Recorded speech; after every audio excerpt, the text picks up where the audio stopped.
People say unkind things about the good old U.S. of A. Well, these narrow shoulders aren't too strong, but if you want me to take him on, I work occasionally. They're the narrowest shoulders I've ever seen. Well, now we're picking on me, and I'm not even in the article. I was going to... Nor was your picture in the paper. And I wasn't even mentioned by you. Well, what would you like? I did mention you to the sharp-penciled reporter, but apparently she or probably her editor chose to take it out. I know what he said. She told me. And don't mention Johnson. He's eyeing my seat.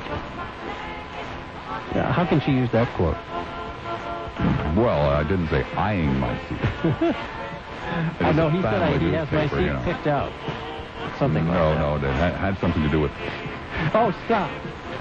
Bob, you can be so crude sometimes, and you get by with it. What do you mean I can be crude? I'm not a crude man. They're accusing me of sniffing a chair. It's because you has been Are we on? doing it. Probably about... How long does it take you to get from Trent up? So probably about another 30 seconds.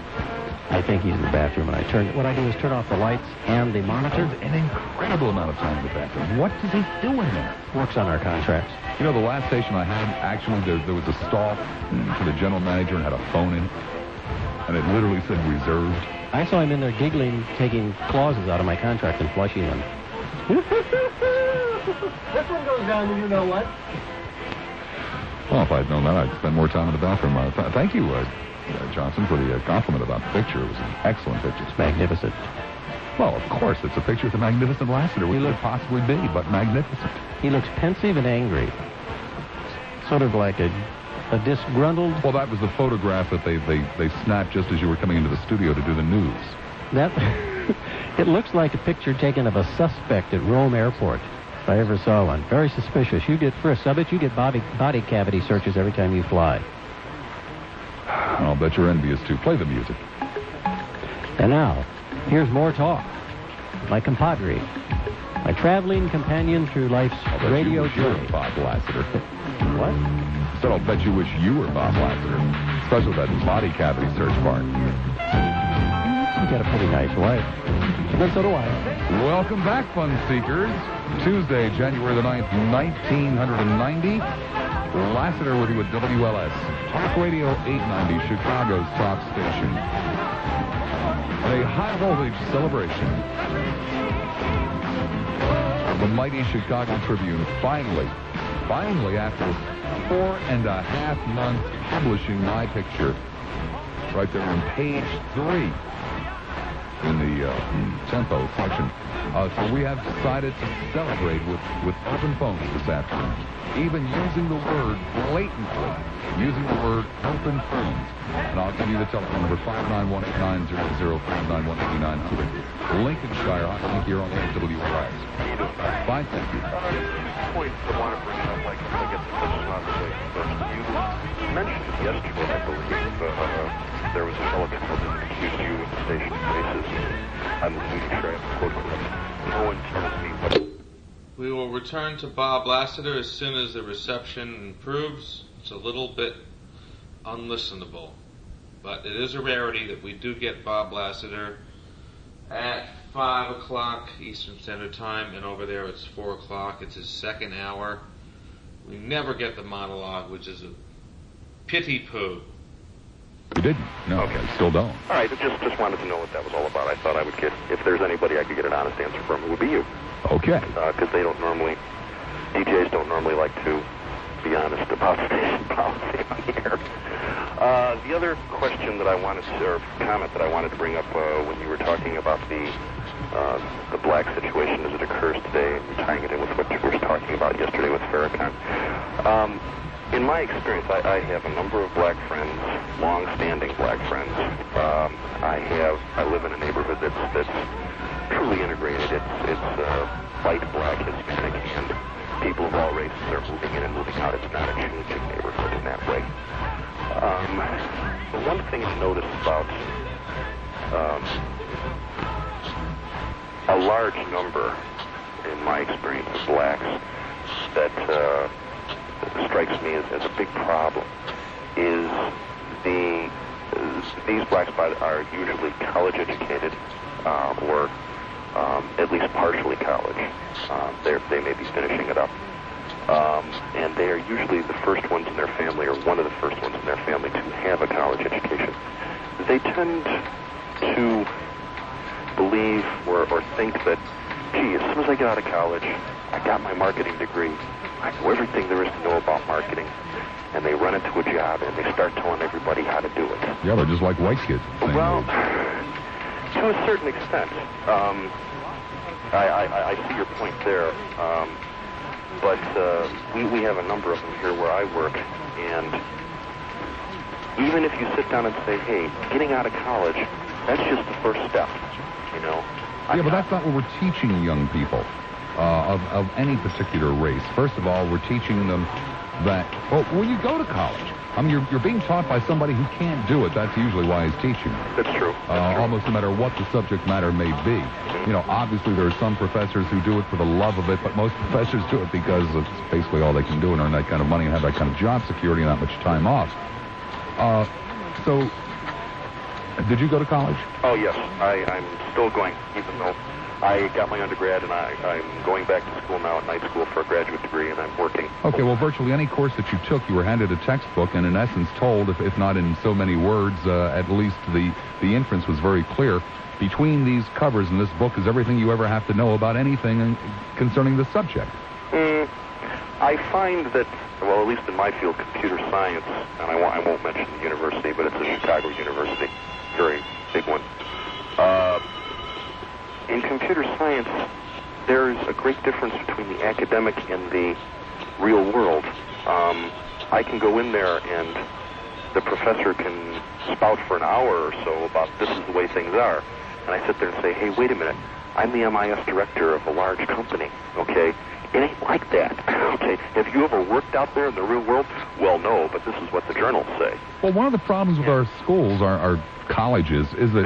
They give me the grade, and I get better paper so that I can get better jobs. Well, two or three decades ago, you didn't go to college as a vocational school to learn a job skill. True. You went to college to continue your basic education. True. Then went into the workforce in an entry-level position, a management trainee type of position, usually for college people.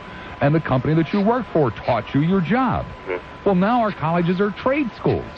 Or they purport to be. Well, yeah, they purport to be, right. Or the students assume them to be. You know, when was the last time you ran into somebody who was going to school and asked them what they were majoring in and they said liberal arts? That's a good point. Good point. It's I don't know. It strikes me very weird. Like I was saying, getting back to the aspect, and maybe as you say, it doesn't make any difference that it is black. In my building, we have two families. They both have teenage sons, about the same age, both black, both going to high school, both getting good grades. I mean, A's and B's. One of them works his tail off on the weekends, every spare minute he can at McDonald's, makes money, doesn't use it on drugs, neither of them use it on drugs, but he has get up and go. He has, go out there and, work your tail off because this is the opportunity, and the opportunity is given to you, and you got to use it. The other one sits back and says, I got good grades. I'll get a good job. I'll get a good job through affirmative action. He so much has said this to me. He said, they cannot refuse me a good job. Well, unfortunately, the young black lad that you speak of is like many of his white counterparts. He doesn't quite understand affirmative action. Yes, true. It'll be interesting to see. Both of them have applied to colleges. Both of them have been accepted to good colleges. He might get a good job in the Montgomery, Alabama Fire Department through affirmative action, but he's not likely to get into IBM. Well, you never know, unfortunately. Well, yes, I do. IBM doesn't have a history of discrimination, and they don't have affirmative action problems. I would disagree with that. There were some articles a number of months ago in some of the trade magazines. You may want to do some research on that. Well, if you're talking about the fact that... I mean, it's not something that may have been heavily publicized, but I do believe they have had some problems.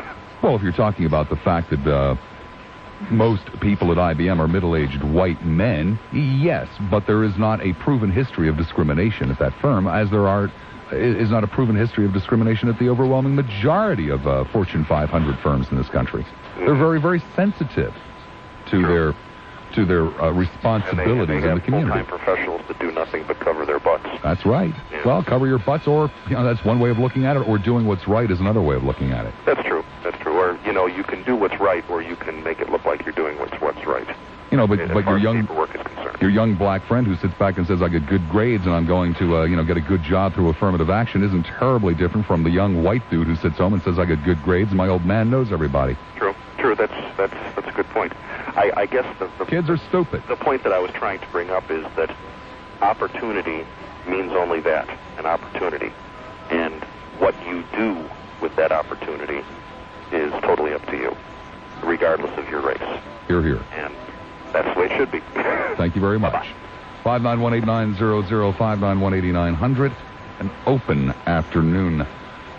Today's high, 43 degrees, an overnight low of 27, a high tomorrow of 37 degrees, clearing and colder tonight. Tomorrow, partly sunny and colder, the official temp 39, the lakefront temperature 39 degrees. WLS Skyview traffic with Bill Keller is next. This edition brought to you by Club Med. In all probability. At some point. Let's see, that's 1-800-CLUB-MED. Club Med vacation, don't do civil. Hello, Club Med? I need to relax. I need to have fun. I need a hassle-free, prepaid summer vacation. This sounds about right. It includes gourmet meals. Great, gourmet's my favorite kind of meals. And free-flowing wine. My favorite kind of wine. Sailing, snorkeling, scuba diving, windsurfing, water skiing, tennis. Oh, wow. So I just pay once before I go to Club Med, and I'll be able to do all those things? Oh, that's great, because I can't do any of them now. Choose from 16 Club Med villages in the Bahamas, Bermuda, Florida, the Caribbean, Mexico, and Tahiti. Call your travel agent or 1-800-CLUB-MED. The Club Med vacation, the antidote for civilization. Club Med, the ultimate all-inclusive vacation for all ages. Now with more non-stop flights from Chicago. Call 1-800-CLUB-MED or see your local travel agent for details. It's harness racing at Hawthorne every day except Sunday. 1 o'clock matinees Monday through Saturday with evening races Monday, Wednesday, Friday, and Saturday. Enjoy harness racing at convenient, comfortable Hawthorne. Bill Keller standing by, the world's most dangerous traffic reporter with a WLS Skyview traffic report. If you're traveling on the outbound side of the Kennedy, 23 minutes to Montrose, 40 out to the airport, inbound 38. The Edens outbound looks good, inbound slow, Tuion into the junction. The Eisenhower, 35 minutes to Mannheim, inbound slow from the Tri-State to Des Plaines. The Stevenson slow from Ashland out to Pulaski. Give yourself 35 minutes out to the Tri-State Tollway. The Dan Ryan, 32 minutes from downtown out to 95th. A couple of accidents with injuries. One in Arlington Heights Road, in Arlington Heights on Northwest Highway at Waterman, and one in Wheeling at Palatine Road and Wolf Road. I'll have more in 15 minutes. That's WLS Skyview, Shadow Traffic. Hey, Illini fans, Pizza Hut has 128 Chicagoland and Northwest Indiana restaurants. Bring the kids and visit our newest at 1560 75th Street, Downers Grove. Hi, this is Stacy Taylor of WLS. The next time we get together, 9 a.m., we're going to talk about the mob, the mafioso, Art Patak, who covers the mob for Channel 7 and the Chicago Sun-Times, will give us all the gory details as we learn our local mob bosses. It's a juicy topic, right up there with sharks and communism on radio talk shows. Plus plenty of guest-free phones. Join us, won't you? The Stacy Taylor Show, 9 a.m. on WLS Talk Radio 890. Your opinion counts. So call in 591-8900 on WLS Talk Radio 890. Once again, here's Bob Lassiter. You people think you people think I'm not hip to you, don't you? You people think I don't know what's going on today, don't you? Okay, so here it is, a gloomy, miserable Tuesday afternoon in January. And you think, we're going to play with Lassiter's head today. We'll call up, wait till a commercial break, and then everybody drops off. And one or two of us will come back during the commercial break to give them just as little glimmer of hope. You people are waiting for me to get on my hands and knees and beg, aren't you? Well, I'm not going to do it today. Under no circumstances or conditions will I get down on the floor, risking another injury to my knee, and beg and plead with you people to call. Nor am I going to have a stroke over it. So if you're waiting for me to either beg and plead on my hands and knees or have a stroke, you're crazy, because it's not going to happen that way. You're just going to have to give in and play along. Back to the phones we go. Hi there, Car. You're on the air at WLS. How are you doing, Robert? All fine, thank you. I think this has been an exciting afternoon. I can hardly contain myself with all the enthusiasm and the excitement that's been pouring out of the plane. Well, you know what it is. We were talking about this during the break. It's probably most people are sitting home just gazing at that photograph that appeared on page 3 of the Tempo section in the Chicago Tribune today, and are just so mesmerized with that photograph that that they can't hold on. Well, I can't wait till I get home to look at that, because I have plans for that picture. But I do want to tell you... Oh, wait a second. Well, what do you mean you have plans for that? I hope it has nothing to do with the smallest room in the house. No, but it's going to fulfill a definite role. Well, they've already hung it here at the station. Unfortunately, they chose the urinal in the men's room. Oh, you're blowing my whole ride here. The one thing I did want to bring up, and I'm sure I'm getting serious here, remember the young man that called in and was talking about drugs? Yeah. And the fact that he felt he was a victim, and you said that you didn't think that the drugs or habits like that are formed at such an early age. And I think that I can prove you're wrong, because I think you will admit to this. Because I am a victim of a serious habit that I have not been able to shake. And this goes long before you were probably born. And I will admit that when I get out of this car, when I leave here, I'm going to go to a secret place in the house. I will take 3 packages out of that cupboard, and I will open each of those 3 packages, and knowing that they're probably as harmful to my health as it could be, and I'll devour them. And I know that you will sit at your microphone and die 1,000 deaths when you find out that 1 package will contain 2 delightful butterscotch crimpets, 2 chocolate tasty cakes, and 2 chocolate candies. You're a rotten man. I knew I could get. You're really. You are mean. You are rotten. You are heartless. you are cruel. You are despicable. And I developed that habit when I was in the 5th grade. Well, not far from where you were developing your bad habit. Well, I will go through 3.5 packages today that do not have such delightful names as crimpets or cream-filled chocolate cupcakes. It has a terrible name on it. It says Winston. And I smoked my first one when I was 8 years old, but I don't consider myself a victim because I knew at 8 years old that I shouldn't be doing it. That's why I hid in the bathroom to do it. Well, one thing we have in common, we will absolutely not give up that disastrous habit. Well, cakes are on the way. Where are they, though? I mean, unless some kind listener, and several of them have done, oh, God, I've been so grateful. Unless some kind listener sends them to me, I have not been able to find one in this city.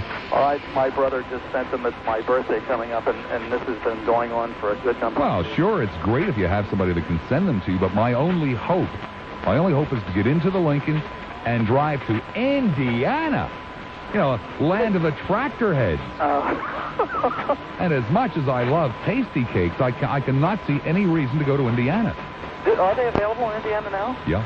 You're kidding me. No. Oh, you're close to waistline. Yeah, they're available in Indiana. Whereabouts? I mean, is close to Chicago or closer to the Ohio border? I'm told, and I don't know this for a fact, it's saying I'm just repeating hearsay to you, but I'm told that they're pretty much all over the state. Well, I'll be darned. Well, I wanted you to know that I was thinking of you, and I hope that your picture will fulfill the... Where, by the way, do you hide those tasty cakes in your house? Thanks a lot for your time, Bob. No. Wait a second. Whereabouts do you hide them? I wasn't there. Oh, come on. Nobody knows where you live. Well, my son will pick up on my voice, and they're finished once he hears. He'll know immediately. Oh, come on. Your kid's not listening to talk radio. Sure they do. They're very fond of you.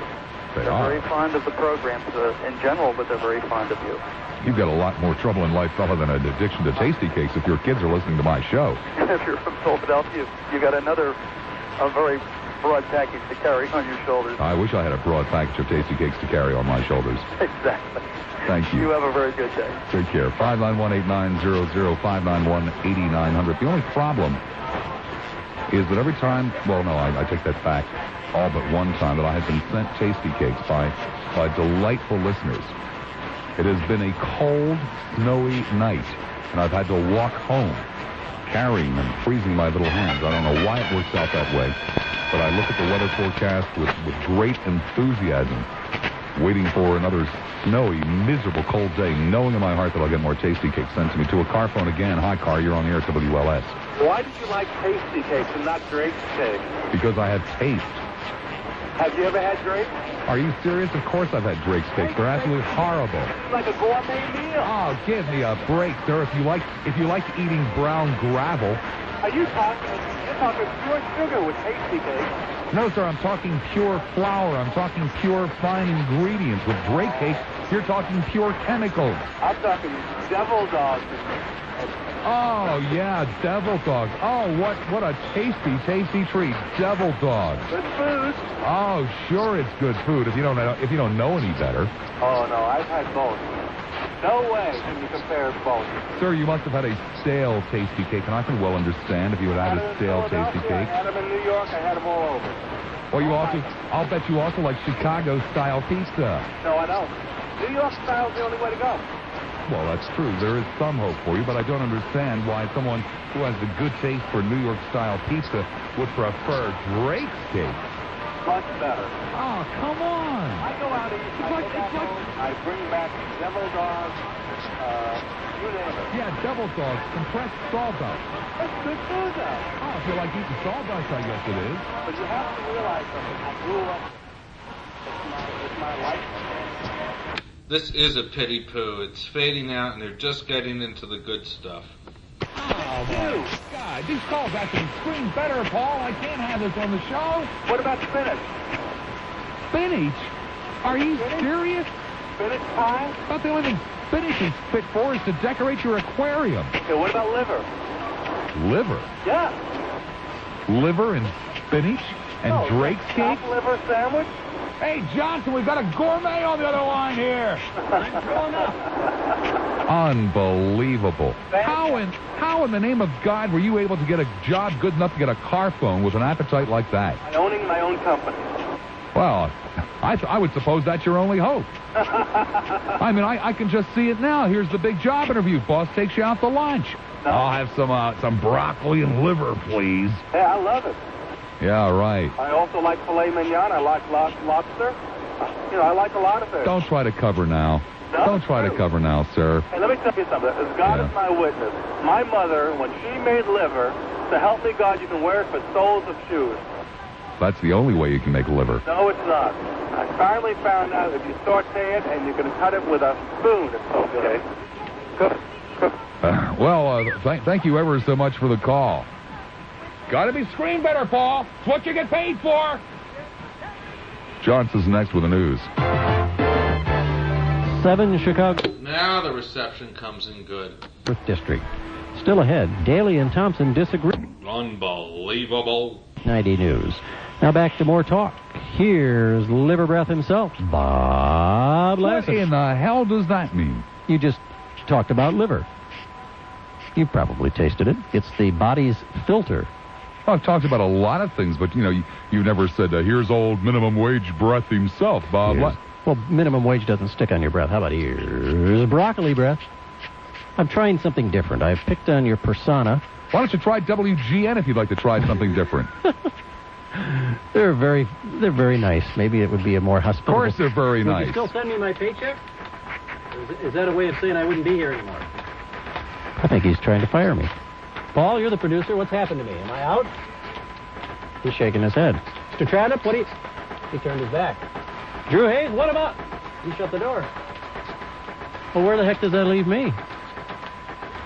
I feel like a fool. Hope you like Cubs games. I feel like a fool. Do I look like a fool? I think I've been had. My credentials have been put in the old Lassiter shredder. Down the old toy. Thank you ever so much for your insightful newscast, That's Johnson. better. Thank you. Now, that's the kind of respect that I've worked toward all these years. Now, more talk. Here's my buddy, Bob Lassiter. You pull a knife out? 591-8900. I think I have decided what the problem is, and even if it isn't the problem, we're going to do something about it. I can't take this chair anymore. I don't understand why there's a chair in the studio that squeaks like this. It has to be the reason I'm having having difficulty with the callers this afternoon. It has to be. Want me to sit in your chair? I don't want you to sit in my chair. Get out of the way, Johnson. I'm going to change chairs. Oh, you're moving it. Move it, Johnson. Don't leave your chair in the middle of the floor, for God's sake. I got to get another chair over here. Why anybody would put a chair like this in a studio or a professional works is beyond me. Give me that blue one. Beyond you where a professional works, too. Get off my case, Johnson. Squeaking chair, that's what the problem is. That's why they're all hanging up. Probably had more calls than I've ever had in my life. None of them all for more than 2 minutes. Try better topics. What do you mean, try better topics? Blame the chair. This is a new one, Paul. He's blaming the chair. The newsman, then the chair. That's much better, and it doesn't squeak. Okay, now I'm sure we're really on a roll. Off it is to Vernon Hills. Hi, Vernon. You're on the air at WLS. Hello, Bob. Hello, sir. Say, I believe yesterday you were talking about some of the social programs. I was? And, well... I was talking about Louis Farrakhan. Oh, I'm sorry. I was listening to the station, and possibly it was one of the other talk show hosts. Well, that's okay. Well, whatever. Whatever.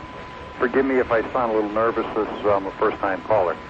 And, but my question is, and please enlighten me if I'm misunderstood. It's my understanding, or it's my belief, that the general purpose of the social programs is to go ahead and, to give a retirement program to the individuals that have paid into the social program at their time of retirement. Where along the line, from the original concept of when the program was initiated, did they start to add all the different social program payments for aid for dependent children and so forth? Aid for dependent children has nothing whatsoever to do with Social Security, so nothing. Well, I'm sorry, I thought it did. No, it's not connected in any shape, manner, or form. There are survivors' benefits for widows and dependent children for when a breadwinner dies. Correct. But Aid for Dependent Children is primarily a program that is administered locally with some federal funding. All right, but none of the Social Security payments would go to support that program? No, sir. Okay, well, it was my understanding or my belief that, in fact, that there was something along that line.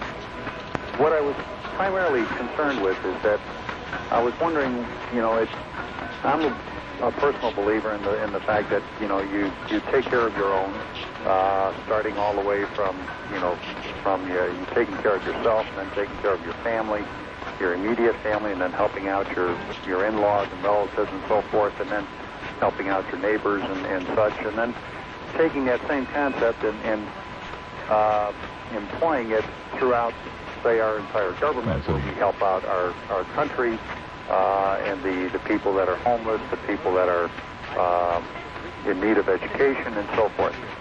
And then if we still have anything left to go ahead and give to foreign aid and give to helping out some of the other countries. Now, where does it come along where all of a sudden, now we're giving so much foreign aid, we're giving so much money out to other countries, and we give virtually no foreign aid out. We call what we give out, which primarily the overwhelming majority of the bulk of it goes to Egypt and to Israel. We refer to that as foreign aid, but in essence what it is military aid. And is that the sale of military arms to them? Yep. Through the issuance of credit? Nope, through the issuance of U.S. federal money, which is given to them, that they give back to Bechtel and to McDonnell Douglas and to Boeing and to all of the other people that make military hardware and sell it. It's a great way to send money to California is what it really amounts to. Oh, I see. That's a simplification, and maybe it's even an oversimplification, but it still is in essence what happens. Mm-hmm. We give very, very little money. At one time we did. If you're talking about things like the Marshall Plan or the Reconstruction, well, the Marshall Plan and the Reconstruction of Europe are one and the same. But, if you're talking about that kind of thing that we did in the 1950s and even well into the 1960s, yeah, we literally used to do that kind of thing, give away money in genuine foreign aid to build highways or hospitals or schools or to buy food or farm implements, whatever it might have been. We used to do that. We do virtually none of it anymore. Okay, then I guess I'm misinformed then, or I misunderstood some of the individuals or some of the other radio hosts or news commentaries when they indicated that, the foreign aid is up to so and so much that we've given, or that Brazil is on the brink of defaulting on their, on their loans to the U.S. banks. Are those that's not foreign aid. Loans? Pardon? Are those separate private loans? They sure as hell are.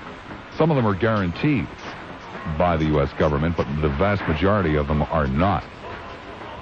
But yeah, they're separate loans. They're private banks that put together syndicates and loan money to third world nations.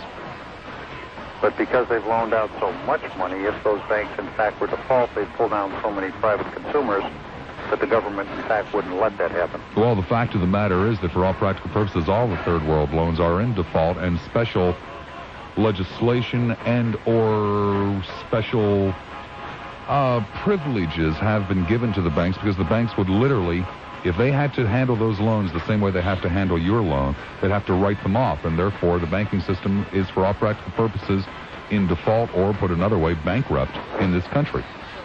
Now, you will end up paying for it. I make no mistake about it. You will end up paying for Venezuela's loans and Ecuador's loans and Mexico's loans, and you'll end up paying for it. Make no mistake about it. Well, I'm afraid you're right. One way or another, directly or indirectly. You'll either do it through inflation or through deflation or through taxation, but one way or another, you will pay for the greed of the banking industry in the 1970s and 80s. And that's what it was. I mean, it was lending money to... It started basically this way with countries like Venezuela. In the late 1970s, there was a wild, crazy, upwardly spiraling commodity market. And the bankers sat back and said, geez, the price of oil is always going to be $45 a barrel, because it couldn't ever go back down to 20. And the price of corn is always going to be $4 a bushel, because it could never go back down to $2. So let's lend these people money. Let's lend the money out at a relatively high rate, even though they're great risks. But, gee, Venezuela's got all that $45 a barrel. What's all that disco music going on? Not from the Chicago area originally, how much hatred that there is in the city.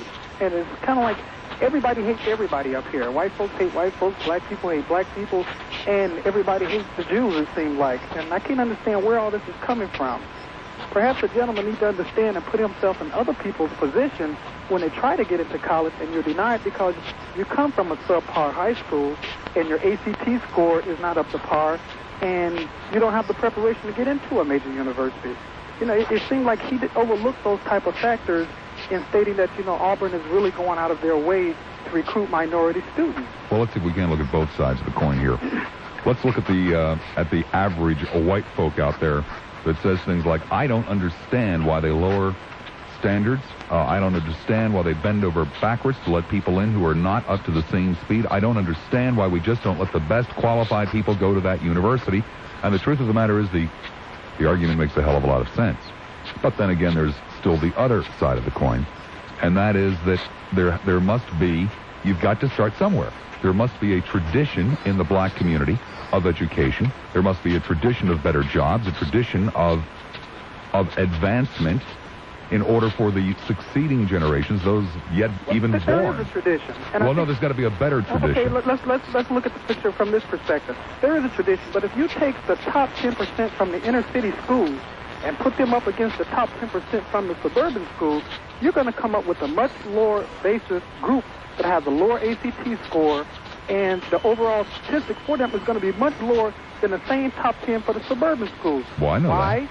Because you're going to look at, it doesn't matter whether it's white or black, because you're going to look at saying how much money is being put into preparing these students to go to college or preparing them for the future. It's a money situation, because if you take myself and put me up against someone from the inner city, whether it be white or black, because of the small town I came from, I'm going to do much better than them 9 out of 10 times. And I don't think people look at that factor.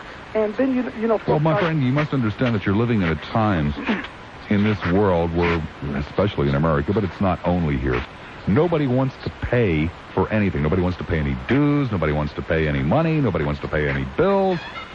And it's just so very difficult to get the majority of of the people, the general population, to understand that in essence, when we make special concessions for underprivileged minority students of any race, that in essence what we are doing is paying for our future. Well, even so much as that, Bob, some folks still can't understand that the standardization that we place upon high school students and even college students is going to hurt us in the long run. And because now you have people saying, let's revamp the ACT score and college entrance exams because the Oriental and Asian students have blew the test out of the water.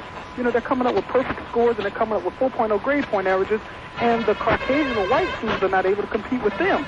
So now they're saying, well, all they do is study all the time. They do nothing else. Let's include extracurricular activities and look at other factors. It seems like each time somebody starts to excel, somebody else cries foul, say, wait a minute, you're doing better than me. I don't want you to do better than I am or as well as I am. I'm going to change the rules. And it's not fair. I think the basis that we have to look at is, Bob, to do away with affirmative actions and things along that line is we have to get into affirmative education. And I mean affirmative education where everyone across the board, starting out with the next generation in kindergarten, gets the same education across the board. Now, I think if that's done, then you eliminate the basis of saying, well, I come from an inferior school, I didn't do as well as you because I wasn't taught that, preparatory. And then you have a basis which everyone must perform on the same level in order to get the job. Well, that will work when we can figure out how to make sure everybody gets the same guidance and inspiration and encouragement at home. And you see, that's the problem again.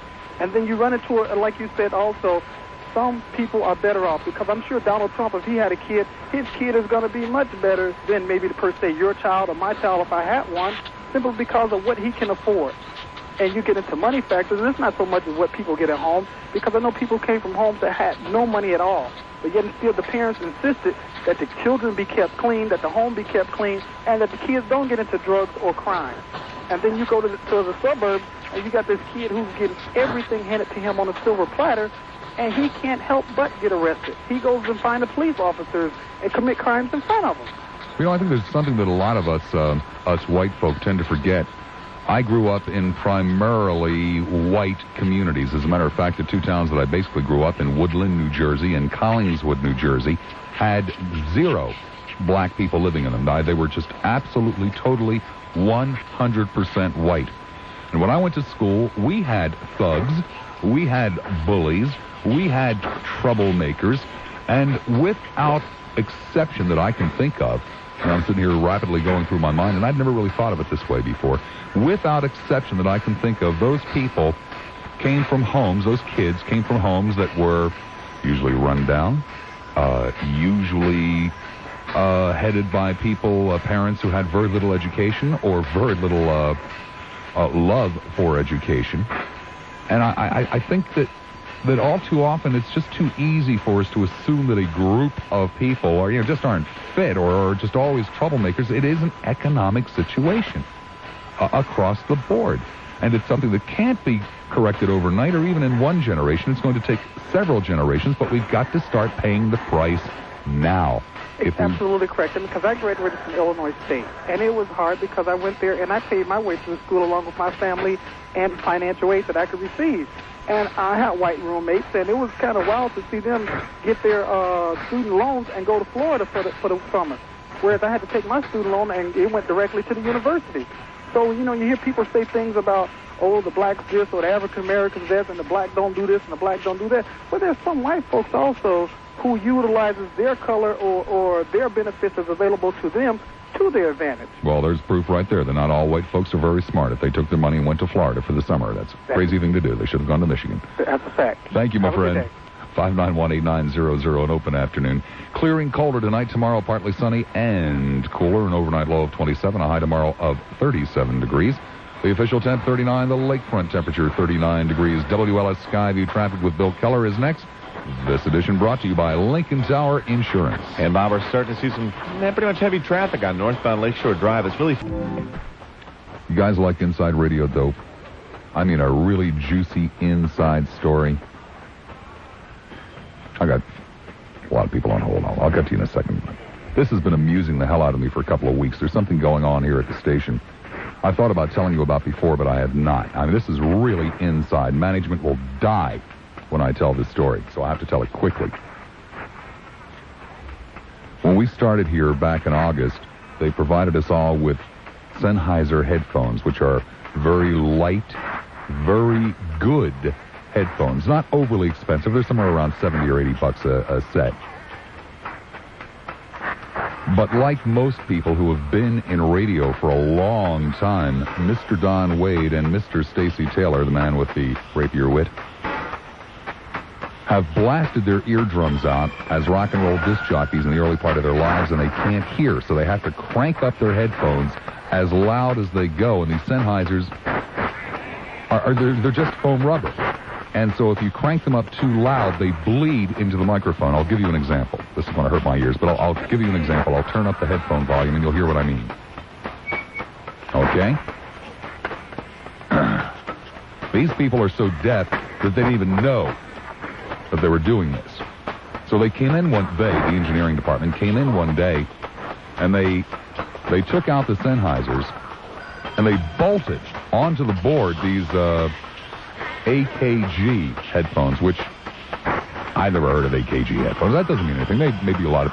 But they're basically the kind of headphones that you would get, if you bought a stereo system at the Walmart and they threw in a set of headphones. Maybe $19, $20. They sound awful. Absolutely terrible. But they're the big, heavy kind of headphones that clamp to your head, and they don't bleed into the microphone. Well, I complain because I don't run my headphones too loud. I worked in progressive rock and beautiful music. I didn't blow my eardrums out, okay? So they gave me, the engineering department, on the slide, they gave me a pair of Sennheisers. And there's this little cabinet on the other side of the room, and every day I would come in here and I would unplug these horrible AKGs and plug in the Sennheisers, and I'd sit here and I'd do my show, and at 7 o'clock, I would take the Sennheisers and go back and hide them in the cabinet. Well, somehow, the other guys found out that the Sennheisers were in there. And I would come in and I'd notice that they'd be moved from where they were the day before. And then one day I forgot to put them away, and I came in the next day, and lo and behold, they had been put back in the cabinet. And last night I figured I'm going to deliberately leave them out and see what happens, because I know that Mr. Don Wade and I know that Mr. Stacy Taylor would break your wit. I know that they want to use the Sennheisers, because if you got to sit here with headphones on for 4 hours, you don't want these 12-pound AKGs, which also sound bad, clamped around your ears. It'll give you a migraine headache. And this afternoon I came in, the AKGs were plugged in, the Sennheisers were back in the cabinet. They think, Johnson, that we don't know what to do. Johnson has a pair of Sennheisers, too. With your clout. He finally got out of the engineering department a pair of Sennheisers, because they had also bolted a pair of these AKGs to the news desk. I, too, have never understood the theory of blasting your eardrums out. All you want to be able to hear is a reasonable amount of talk. I'm considering sneaking over here earlier in the day and, coming up and peeking in the window and seeing which one of them it is that's stealing the headphones out of the cabinet and then going through the charade of putting them back. It's not like I care. I don't. Mine are left right out here now. I've been putting them away, and I come in and find them here, so somebody's been wearing them from this position, too. We'll have to find out who it is and see to it that person is properly reprimanded. This is WLS, Talk Radio 890. WLS, Chicago. At the sound of the tone, 5 o'clock. That quickly. He's only been in Miami a short time. I don't think you could do it even as a normal citizen. Maybe they think he's got a phone in jail. He is rich. Who knows? Let's check on traffic. Bill Keller, how's it look for the trip home? You mean a cell phone? Ah, there's another one. You know what makes us mad? Actually, that was pretty good. I know it was. Actually, that was only a Zsa Zsa Gabor's cell phone, but The Kennedy, 16 minutes to Montrose, 31 to the airport, inbound 35. The evening's outbound looks pretty good. Inbound slow cross to the junction. On the it's 38 minutes to... Got my picture in the Chicago Tribune. Back to the telephones we go. I didn't mean to leave you on hold, to tell you that great inside radio story, but I thought that, see, these are the kinds of things that go on inside radio. And that's the kind of stuff that can cause big-time trouble. I mean, big-time trouble. Oh, let's go to the south side. Hi, South. You're on there at WLS. How you doing? Fine, thank you. I got the Sennheisers. I'm a first-time caller. Great. I got 2 points. Sure. You know that man who called earlier about the affirmative action? Uh-huh. You know, I myself dealt with I worked for a Fortune 500 company for 20 years. And the only thing I can say about it, right, is it made some things actually easier for all people. Okay? And, you know, like I remember 20 years ago working for a major corporation, you had an exact image that you had to carry. Okay? And personality, how you got along with other people was real important. Okay? And we've gotten actually closer to saying you don't have to like the person next to them, but you better know how to work with them. Okay? And the job is what you're out there to do. The job we pay you for is what we wish to accomplish. Well, also, even in the hiring practices, you had said earlier in the conversation something about it made it better for everybody concerned. I think it has. It really has, because what it has done is it has made corporations who have their own internal affirmative action programs or plans, it has made them be much more careful in the selection process because they have to be able to justify who they hired. So no longer are you going to be shut down by some personnel agent who just doesn't like, the way you tie your shoes. That's right. That's not good enough anymore. I see that, but I do see a lot of what he says, too. Now, where I work, okay, now I work in the inner city, and I've worked there for 11 years, okay, out of my 20 years. But the people that have an attitude that they're going to skate on by without doing something always go. They're not there for the long run. They're there for a part of it. But they seem like they're so slick they get themselves into trouble. You know what I'm saying? Sure. But here's the real thrust of why I was calling. I deal with a lot of black people, during the workday, and people have, each of us has our own opinion of why. But to the man who just called, okay, the thing about the city that has a problem is your safety and your comfort of going there. When the black businessman has to make his business, how should I put it, enticing the black community to come in and shop. They have to treat them respectfully, and people have to want to shop there. If people have to get past drunks or winos or people that they're afraid of, they're not going to come in and use this business. If it's a restaurant and it's dirty, they're not going to want to be there. And the sad thing about a lot of the ghettos or the poor section is from every city to Florida, I go to Florida every year, from every city to Florida that you stop where they have a large population of poor people, you actually feel very unsafe just being there. And it's like you don't know how we can ever get out of where we're at, You know what I'm saying?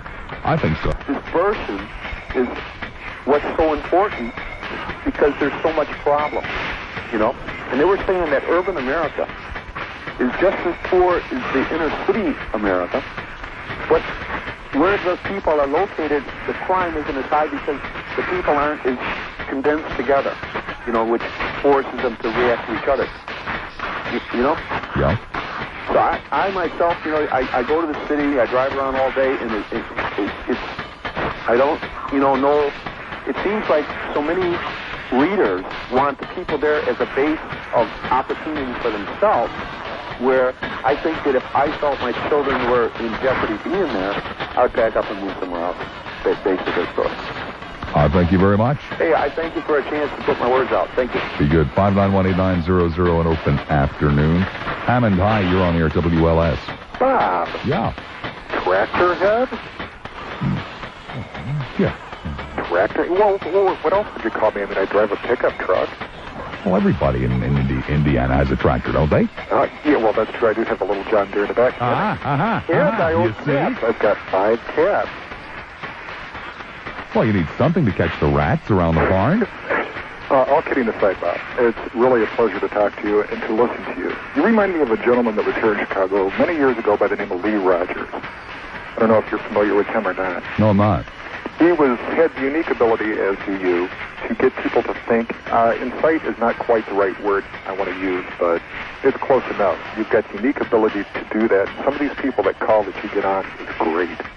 If they realized how funny they were, and how sometimes... Jesus, man, what are you trying to do? Ruin the act? Hey, sorry, but I just want to say that we really enjoy listening to you. Well, thank you very much.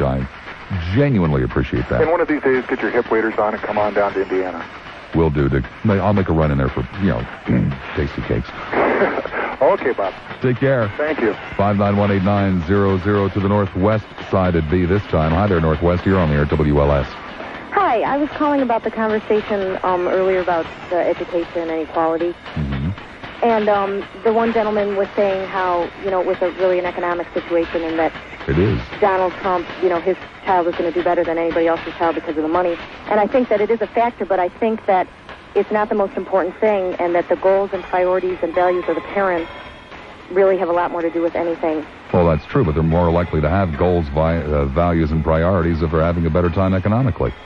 If they have better jobs and, less stress.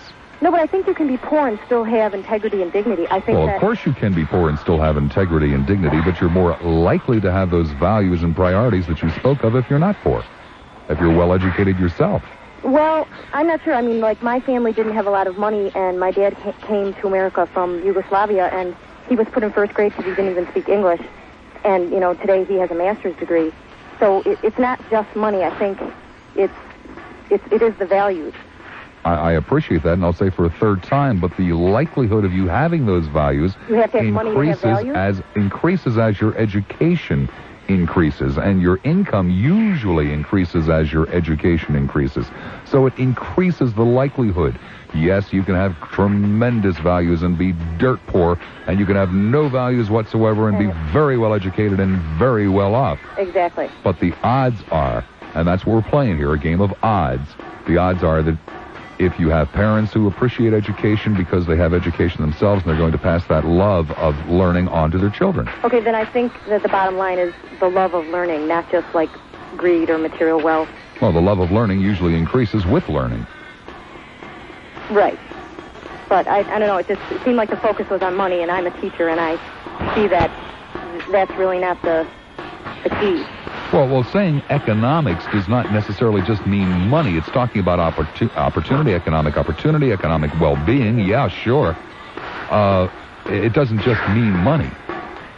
It means a lot of things. Right, but that gentleman kept focusing on that if the family had money and the schools had money, and it doesn't take money to have, of course that goes toward teacher salaries and materials and things, but, you can be a good teacher and you can have a good school if you've got the values and the priorities and the children do and the family do. But when we were talking about money, we were talking about better jobs. Okay.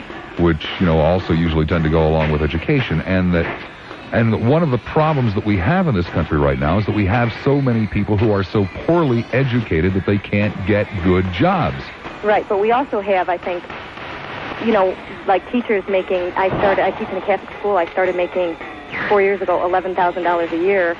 And then you've got, other people making $100,000. It just seems like the priorities in the society are kind of, in certain areas the money isn't there, but yet, to me, there seems to be... Well, I'm quite in agreement with you. I do not understand why we ask people in certain professions, and they're almost always the absolutely necessary professions, like law enforcement, education, that kind of stuff, to make sacrifices to serve the public. That's absurd.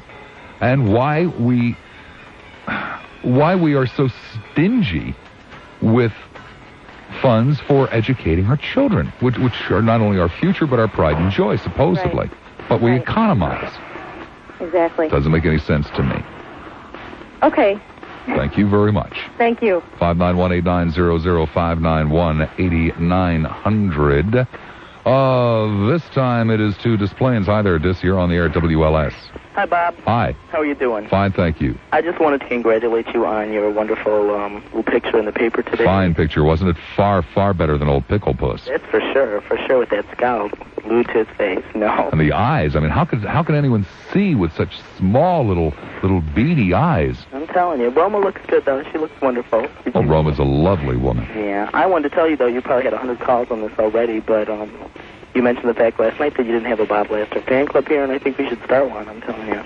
I really appreciate an open mind towards things. You see, that brings up a very, very touchy subject. Yes, there was a Bob Lassiter fan club in Tampa, and the station spent probably the best part of $50 on it in getting, what they literally did is they went to a very cheap printer and got business cards. Yeah.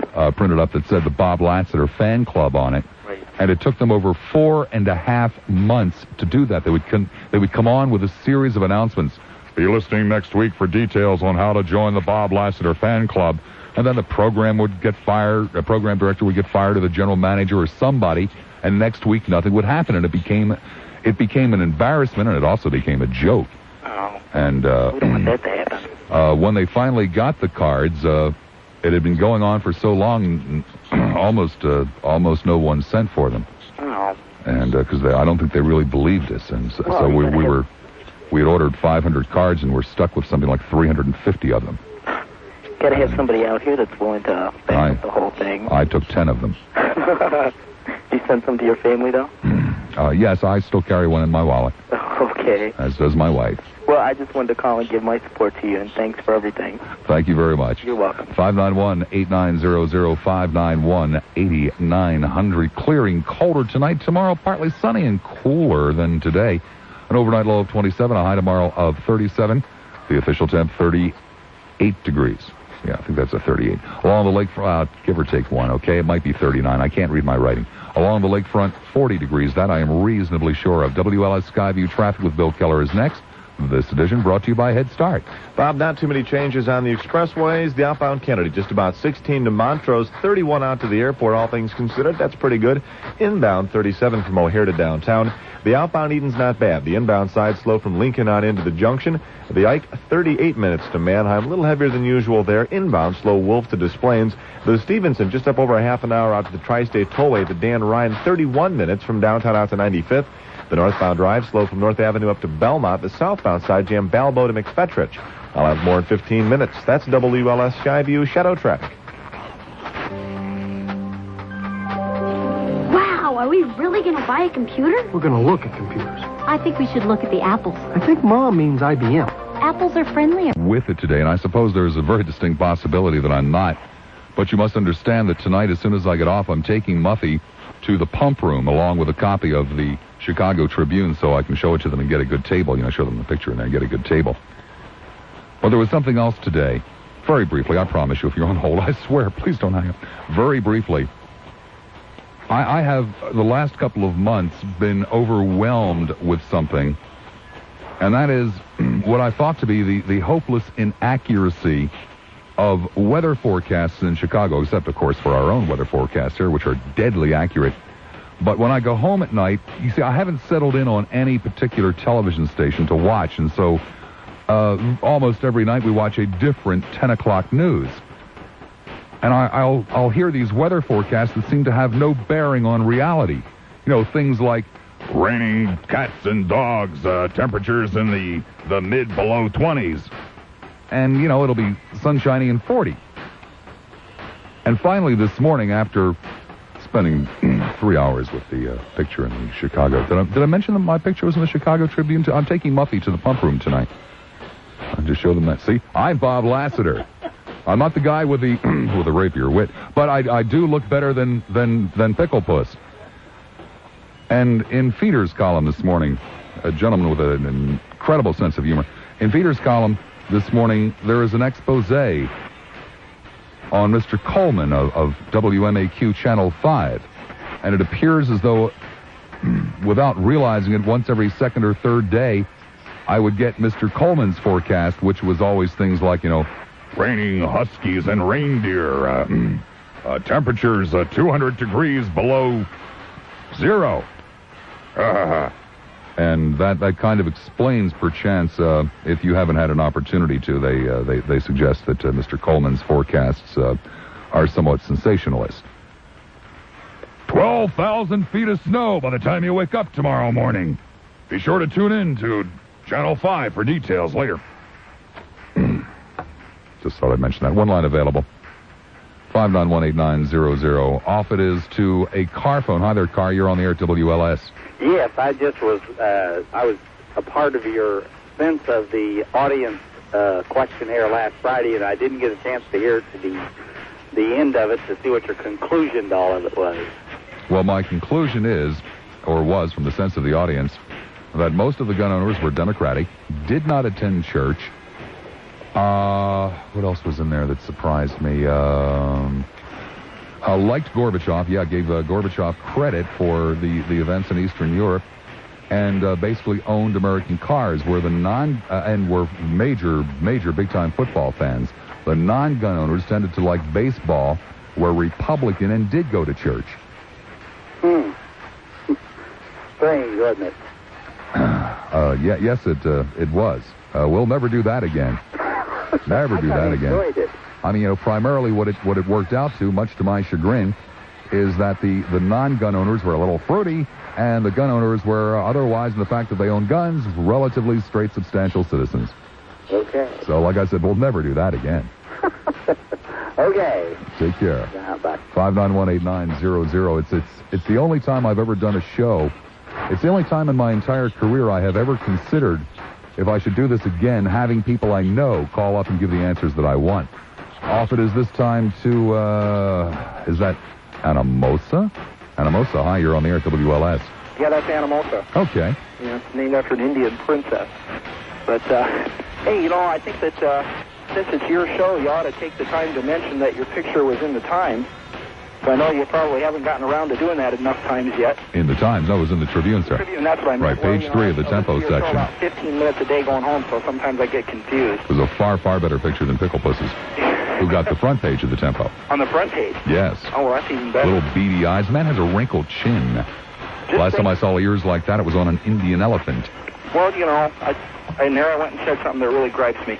But what you ought to do is just think about all the pigeons and all of the parakeets that are probably appreciating your countenance today. So are you suggesting that people would line the bottom of a bird cage with my photograph? They probably put it downward so that it wouldn't sully your image.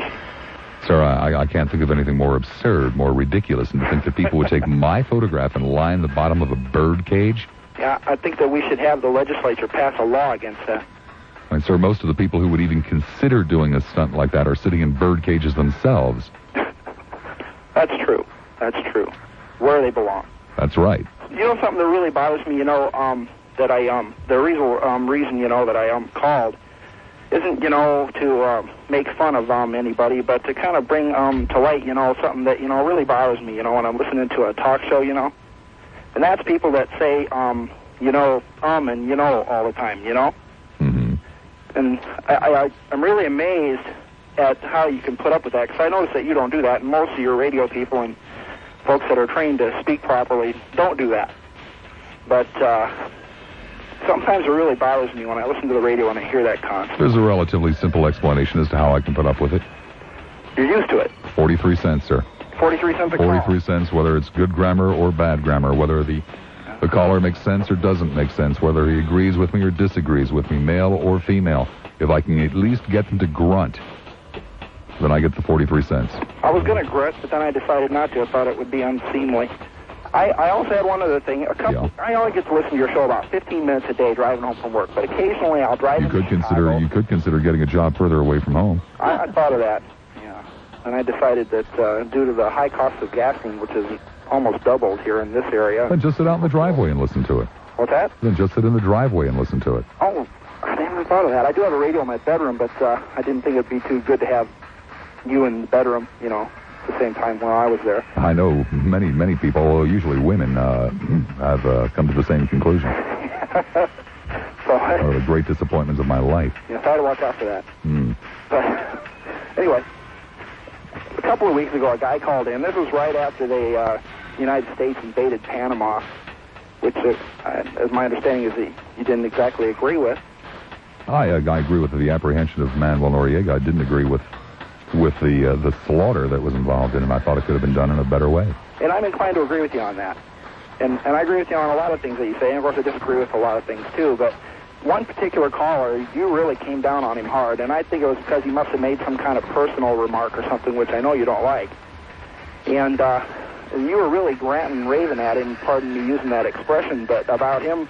it's one of the things I do best. They had declared war against us, which gave us the right to go out there and attack them. Mm-hmm.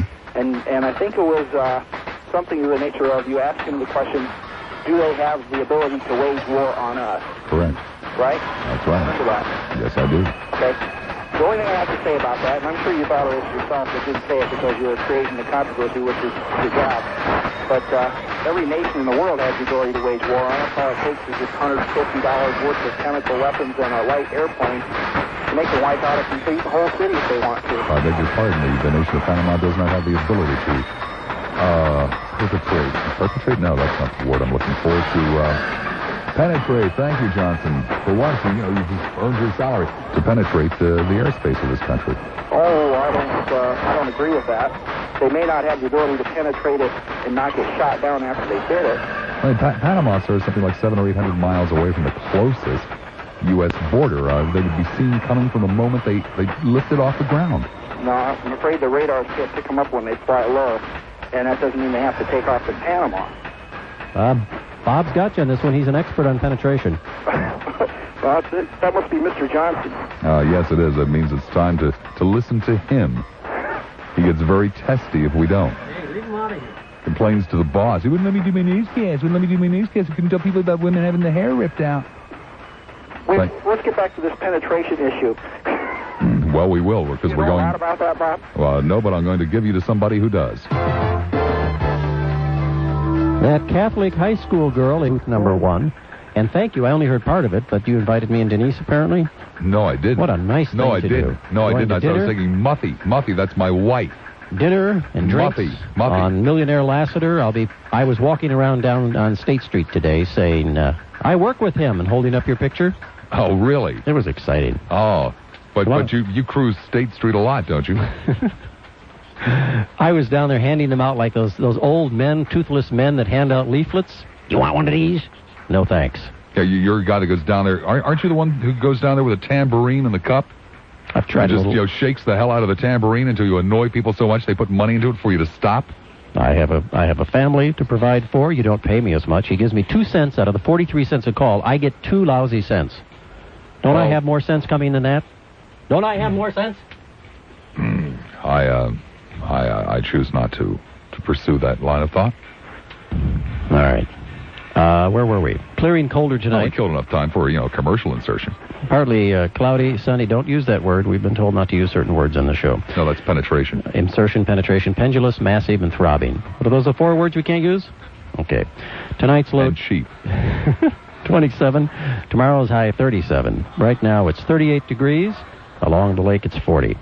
Our next news will be at, how about one at 6 o'clock? Bulletins at once.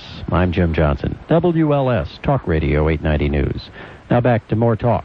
Your station for the insertions. Bob Lassiter. Well, allow me to insert this. This is the Week of Women at WLS. High time, if you ask me. This evening, Regina Hayes. How important is the color of your skin? And should the mayor of Boston apologize to the black community? That's 7 to 9. Live female talk show hosts at WLS. A station that is not cheap by any stretch of the imagination. Of course, they didn't take me out to dinner last night. Just had to sit there for an hour and a half talking. No dinner. They didn't even send in. Were you woodshedded last night? You taken to the woodshed last night? No. It's just that, we had a meeting last night. I mean, they didn't offer to go out to the vending machine and get me a Coke. They sent out for thumb screws. They asked the newsroom, do you have any thumb screws back there? I mean, I would have thought at least a pizza. Well, what happened? But it was getting to the point I was going to offer to buy dinner. I saw blood coming out of the door after about an hour. Oh, he's not beat. He wasn't beat up that bad. Tradup, he's... I don't want to talk about it. All right. Let's go back and take the calls. Bolingbrook, hi, Bowling. You're on the air at WLS. Hello, Bob. Yes, sir. How you doing? Fine, thank you. Say, I'm glad you got an open show today. I'm a connoisseur of food, like tasty cakes and Chesapeake Bay crab. Excellent choices. Far better than the last one, like broccoli and liver. Gross, and my spinach. My wife likes the broccoli and the cheese. Well, girls tend to be that way. I mean, I can understand it with girls, but guys. Yeah, I know. I got a freezer full of Chesapeake Bay crab cakes, if you're interested. Well, it's very kind, but I can't really, accept such things. Well, I'll bet you can. No, unfortunately, I can't. No. But it's a marvelous gesture, and I truly appreciate it. We're originally from the East Coast, and in fact, up around the Pennsylvania area. Whereabouts? What town? Reading. Reading. I know Reading. I've had some relatives that used to live in Reading. Oh, really? Yeah. Yeah, I'll be darned. Then we... As a matter of fact, that's where Aunt Kate, the woman who made the terrible-looking but great-tasting gravy for Christmas, that's where she ended up in Reading. Okay. Well, we're going back, and we're going to get some of those great Italian sandwiches. Kind of stuff you can't buy out here, Well, yeah, there are a number of foods that leave much to be desired, but never have I lived in a city where there were greater restaurants and greater delis. This place is absolutely fantastic. They only have a couple of minor problems. No tasty cakes, lousy pizza, and, they don't really have, cheese steaks and that kind of stuff. But outside of that, never have I lived in a city that was better for eating. This place is sinful when it comes to eating. How about shoe-fly pie? No, not really one of my favorites. Not one of your favorites? No. You like any of the Pennsylvania dishes at all? Being a connoisseur. Well, to tell you the truth, I've not been exposed to that much of the Pennsylvania Dutch cooking. Mm-hmm. So, to say I like it or I dislike it, it's usually basically very, a little redundant, but it's usually very basic food, and I like basic foods. Mm-hmm. I'm not usually into exotic sauces and spices and weird vegetables that nobody's ever heard of. The kind when you see in the supermarket, you go, "What is that? What would I do with that? I can't even pronounce it." Yeah. So I would probably like the Pennsylvania Dutch food. I'll tell you a little story very briefly. My family and I relocated out here in '78, and we went to one of the local food markets, and I won't mention the name, but they had crab cakes on sale. And they looked like, pretty good buy. So I had gotten a relocation allowance. So I stocked up. Stuck the son of a guns in the oven and come to find out they were filled with codfish. Oh, that imitation crab and imitation lobster and imitation shrimp. Oh, I got caught once doing that, too. I didn't buy crab cakes. I bought what I thought was, crab meat. I didn't read it carefully enough, and I went home and I started to eat this stuff and said, "This is the worst crab I've ever had. This crab must be from the Chicago River." My wife says if you're not doing anything this weekend, you and Muffy can come out and she'll make you some good old-fashioned imperial crab. Well, that's very kind, but unfortunately we will be laminating. We bought 200 copies of the Chicago Tribune. We will be laminating the photograph to send to various different people, basically former employers. Thank you very much, my friend. Whereabouts in Indiana, Bob, can you get? I'm told it's virtually, all over the state. Is it fairly close to the border? I would hope so. Specifics, or don't you really know? No, I don't have any specifics, but I will one of these days be making a run. It's not that far into the land of the tractor heads, where it is purported that they have at least good enough taste to have tasty cakes available, fresh. Amen.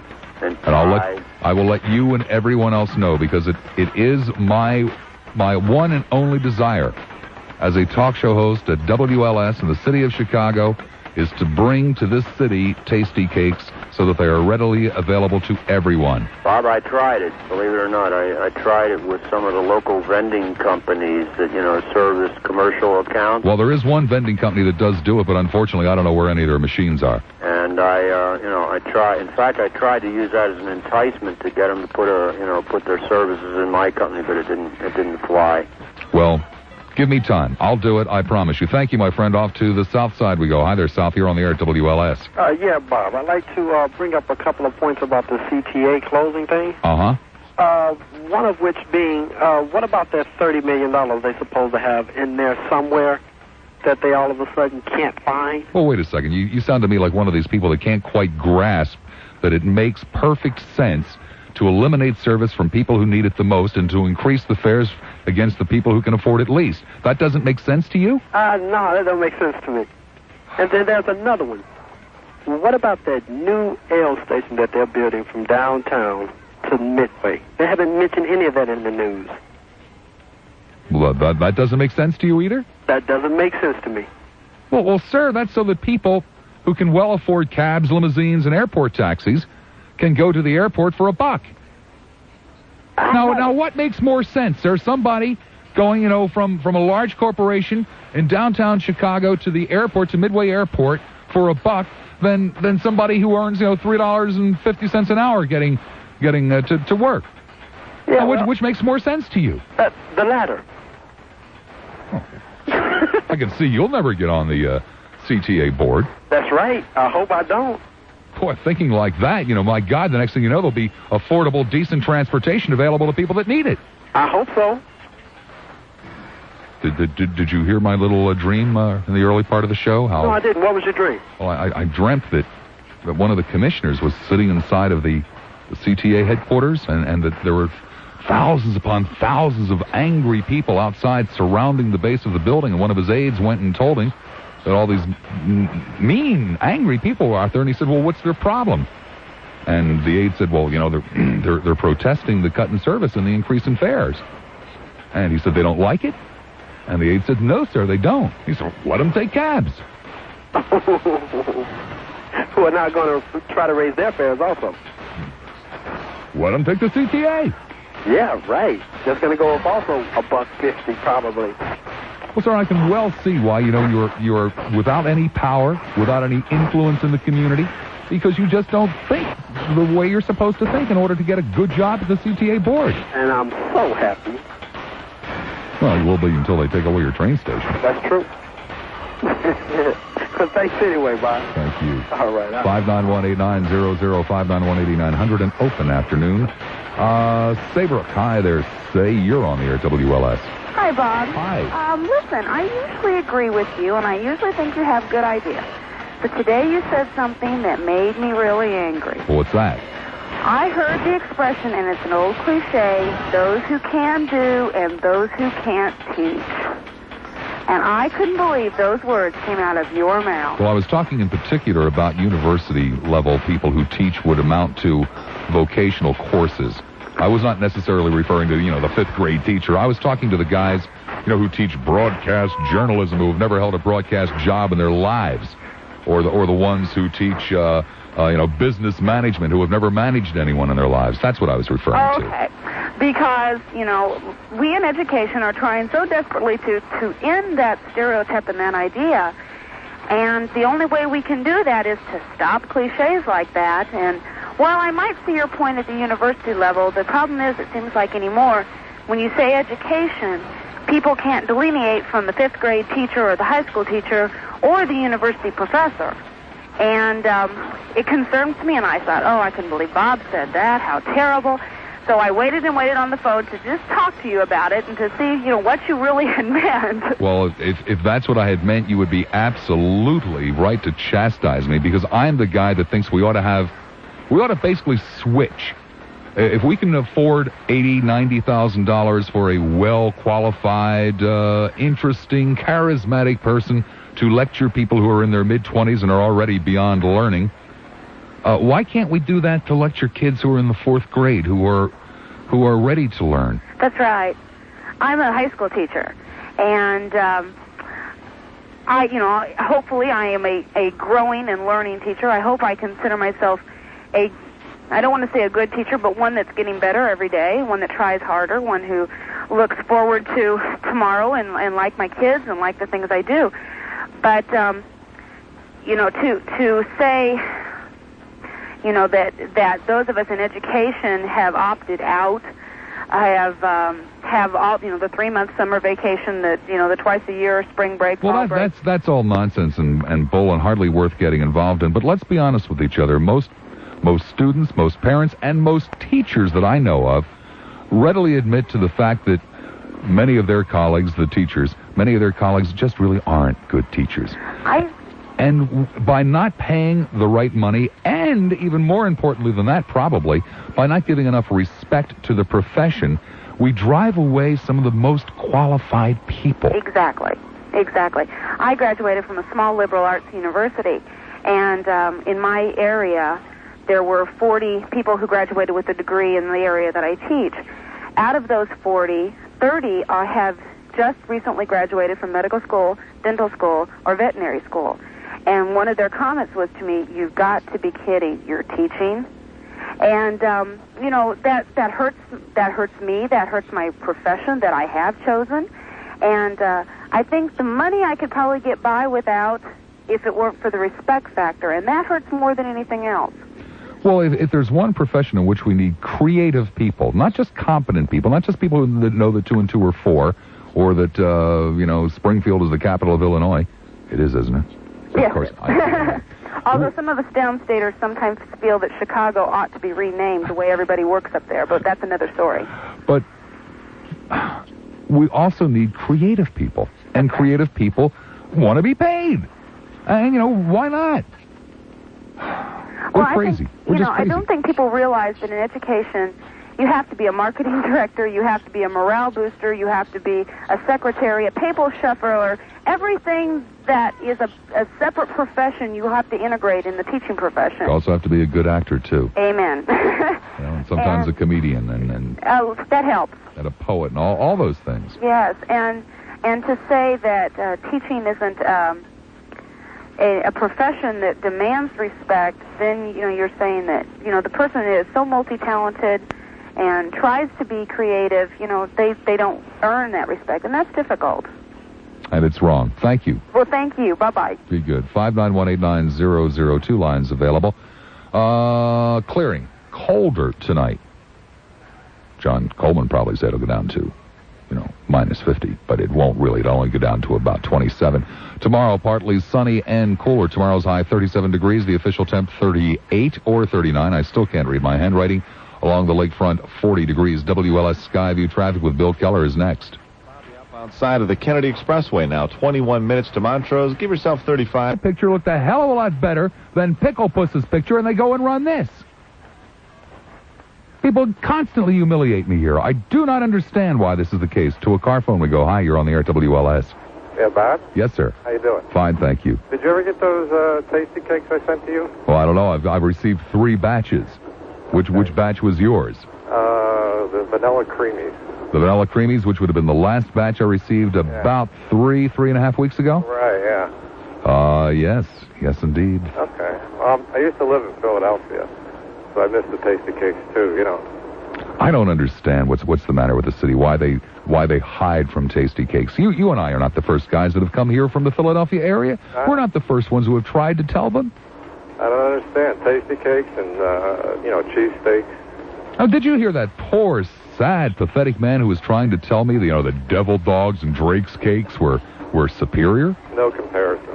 I mean, I felt sorry for the man. He must have had his palate surgically removed. Yeah, I lived there for like 30 years, and every time I go back, I pick some up or have some sent out to me, I mean, in a city that appreciates good food, and surely the city of Chicago must, otherwise there wouldn't be so many great places to eat and even great grocery stores to shop in. I heard you talk about Indiana. They got tasty cakes in Indiana. That's what I'm told. Yeah. I got some friends that live down there. I'll have to find out if that's true.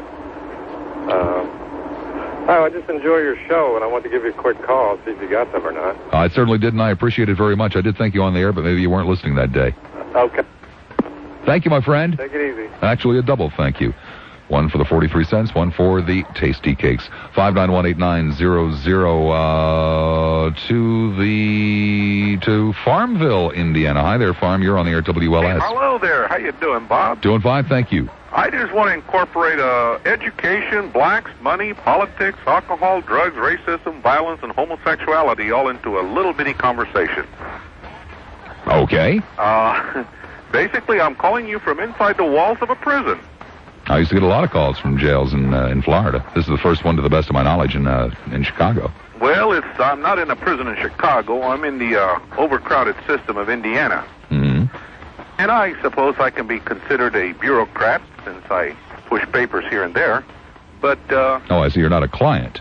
No. Oh, I see. Well, I used to get calls from clients in prisons. Oh, you have? Yeah. Yeah, in Florida, I guess they have payphones available, and they're allowed to use them. Well, Lord, I didn't know that. But let's start off with what you started out with, your first few phone calls today, which was the blacks. And I've been a student of criminal justice and criminology for about 17 or 18 years, I suppose.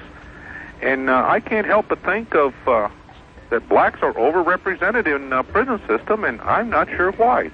Well, it's relatively simple. Every time in this country we've had a segment of the population that was economically depraved as the case may be, they were the people who were overrepresented. You could have gone to Boston and at the turn of the century and you would have found far more Irish in prison. New York City at the turn of the century and found far more Italians in prison than anybody else. It's the people on the lowest rung of the economic ladder who tend to be in prison. Well, being a professional that works with the offenders, or residents as we might call them, I'm not convinced that they are the worst of the worst. I'm also not convinced that they're the best.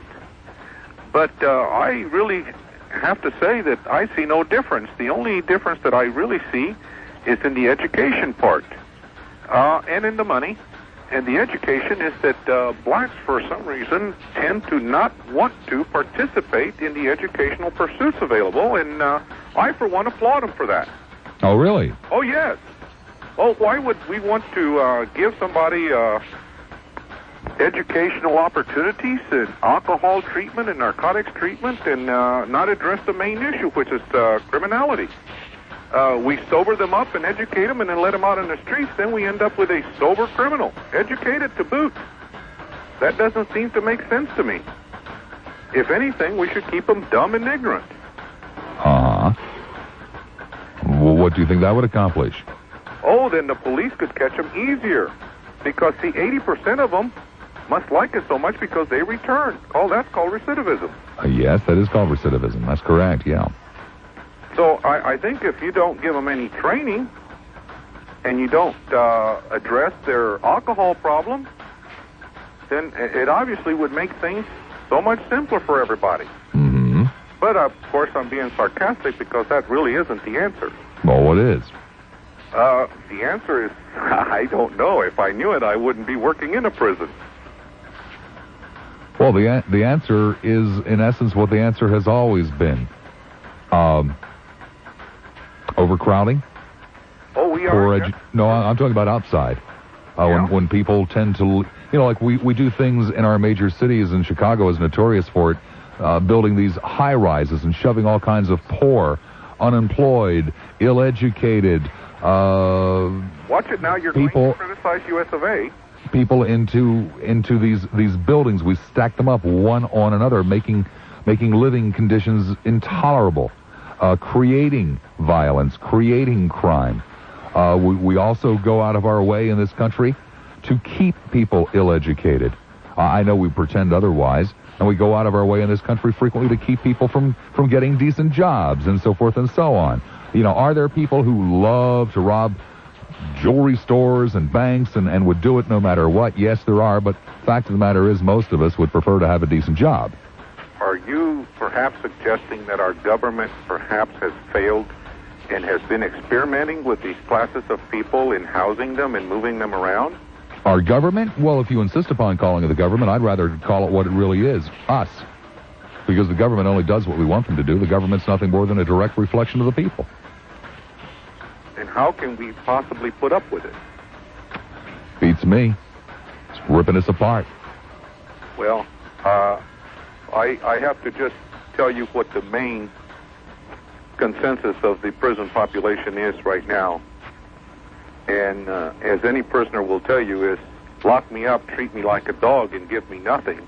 Eventually, you'll have to release me back into your streets. Yeah, it's a real great way to do business, isn't it? I thank you, my friend. Johnson is next. This is WLS, Talk Radio 890. WLS, Chicago. At the sound of the tone, 6 o'clock. Anna, California, the owners of an auto shop have won nearly $2 million for their suffering. They claimed that it smelled so bad from the crematorium that it made them gag and even made them sick at times. Paint thinner and paint smell great. How would these people know? That's true. I take my car to the shop and I ask the guy, how do you stand these fumes? And he always says, I can't smell a thing. Also couldn't help but think, where's William Westmoreland when you need a body count, you know? Let's check on traffic. Bill Keller? Mm-hmm. Any comedic traffic input here? Well, let's see. No, we'll skip it. We'll skip it for that last report of the day. The outbound Kennedy, 35 minutes out to the airport. It's 21 out to Montrose. The Bulls play at Detroit tonight. The Blackhawks have the night off, and Jack Pardee is the new coach of the Houston Oilers. Thanks. I don't need your advice in my career, especially not that. Weather next. WLS Talk Radio. Call me in the newsroom. I'll tell you what he said. WLS Talk Radio 890 News Time 6:05. Rochester Big and Tall Clothing's annual clearance sale now through January 14th.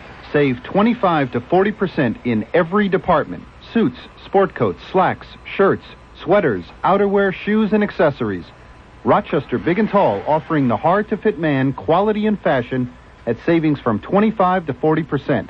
Rochester Big and Tall Clothing, 149 East Ohio, just off Michigan. Rochester Big and Tall, on sale now. WLS Talk Radio 890 weather. Clearing and colder tonight, partly sunny and cooler tomorrow. Yeah, career talk. Threatening to go to the bosses with secrets. Wasn't secrets. You said you were complaining you only had a 30-second commercial in your newscast, and you said my contract says I'm supposed to have a minute. And you had also mentioned a little bit earlier that one of the big cheeses is coming tomorrow. And I simply said, I'll tell him you got a problem with your contract. Thanks. It's a little joke, a little commercial joke. Can you take a joke? He wasn't kidding, Norm. It isn't in my contract that I get a minute commercial. Isn't there a Bill of Rights? Is there a newscaster's Bill of Rights? Maybe a Constitution? Well, there probably is, but why would you have anything to do with it? Would I be covered by the same Constitution that covers everybody else? Maybe. Except in the Bob Lassiter school of beating up on newscasters. Right now it's 38 degrees along the... You're going to... Someday... If there's a God, although I'm saying you're proof there's no God. If there were a God, he would have struck you down a long time ago. If there's a God and an afterlife, I'll be rewarded. The official temperature is 38. Along the lake, it's 40. Our next maybe you'll come back as a tree. You'll be cut down by a newspaper company, and you'll finally really end up in the news. And I'll turn over a new leaf. No puns, please. Next news at 7 o'clock. Bulletins at once. I'm Jim Johnson. WLS Talk Radio 890 News. Lighten up a little, would you, Lassiter? What do you mean, lighten up? Now more talk. Here's Bob Lassiter, who's going to take me out to dinner. Bet you long for the good old days of Landecker, huh? I don't know. I'm getting used to this. I'm like an inmate. You know how you get used to certain forms of suffering? I'm becoming accustomed to my Welcome back, fun seekers. A Tuesday, January the 9th, 1990. Lassiter with you for the fourth and final hour at WLS Talk Radio 890, Chicago's talk station. Jack, you want to call the phone company? There's something wrong. All the lights are lit. Something wrong here. Hasn't been this way coming out of a newscast all day. I know it's after 5 o'clock. Call the emergency number. Back we go to the telephones. Rock Falls, Illinois. Hi there, Rock Falls. You're on the air at WLS. Yes, Bob. Yes, sir. Yeah, I enjoy your program. Thank you. To you from early morning till late at night. Not just to you, but to Tom and... Oh, yeah. Pickle Puss. The whole batch. Uh-huh. But I enjoy it. I get a lot of information from you. You're very versatile people. Well, thank you. Well, what I got is I'm a retired police officer, and I got an answer to your drug problem. All these tons of marijuana and, well, all of it. Lace it and put it back out on the market. Ah, kill people. Well, whatever. Hey. No, whatever, sure. What good are they to us? What good are they? Well, when it boils down to it, it would stop the sellers and stop the buyers because they wondered what they was getting. Mm-hmm, right, just kill them.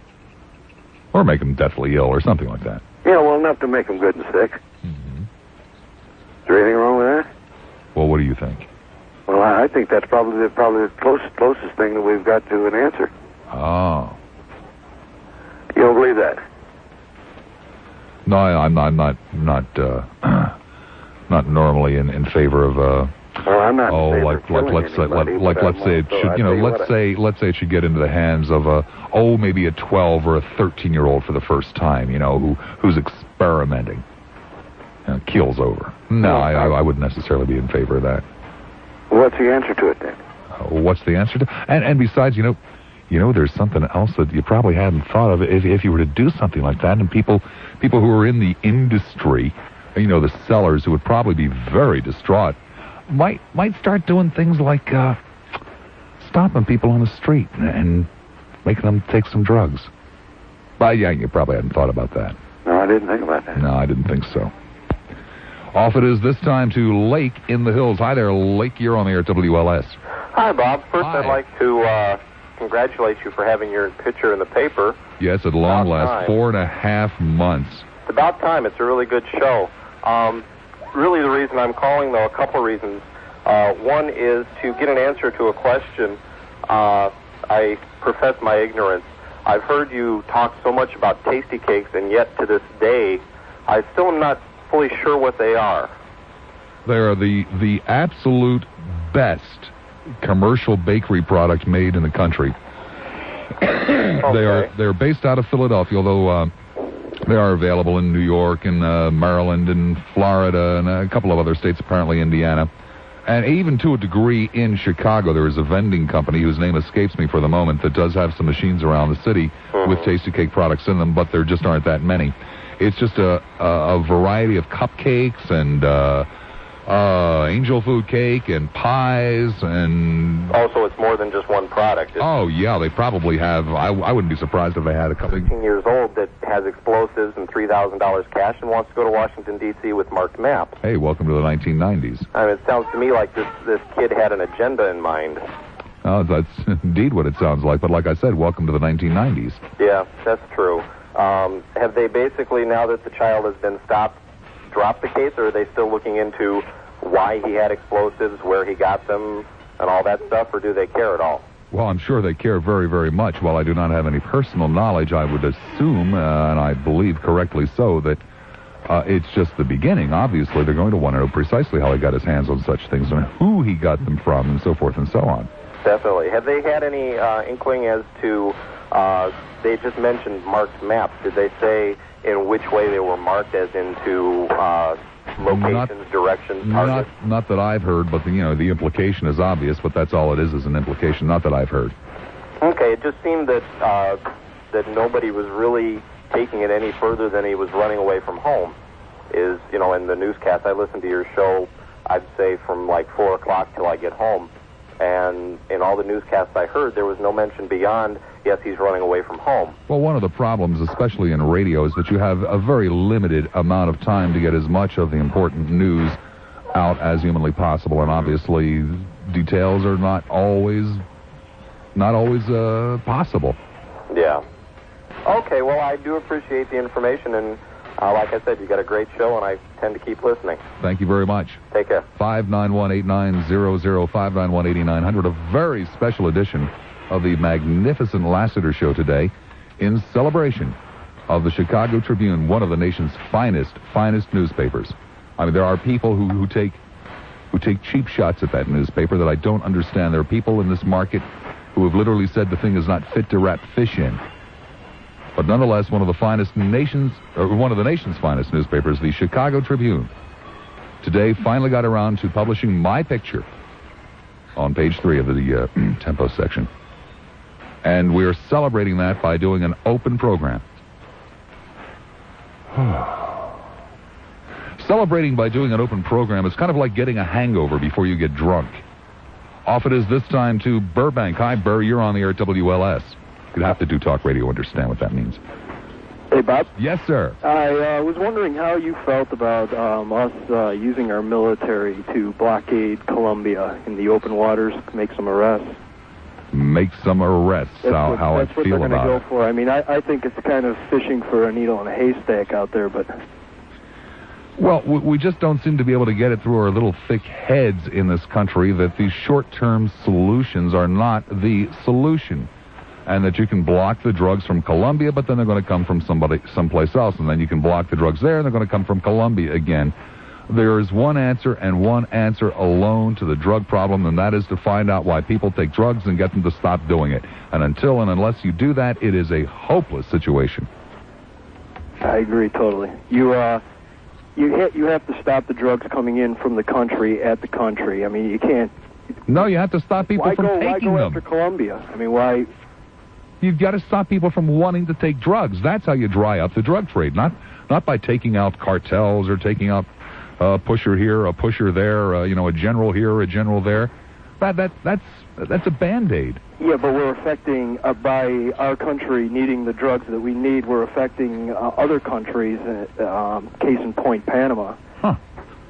Yeah, lots of other countries. If I lived in Colombia, I'd be pretty unhappy with the good old U.S. of A.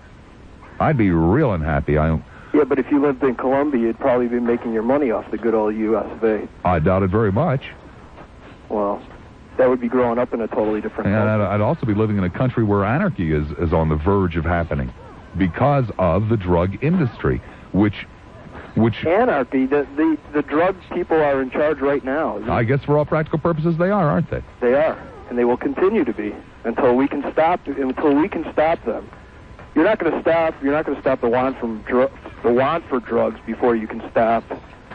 Oh, I beg your pardon. That's the only way you're going to do it.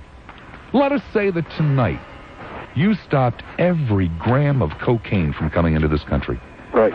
And you'd have people. And never again would another gram of cocaine come into this country. Not one. Ever again. Tomorrow you'd have a brand new drug. They'd be making it in bathtubs in Iowa. Well, yeah, I guess so, but you still wouldn't. You'd have Americans becoming rich. You'd have slime of America becoming rich. So what? You still have a problem.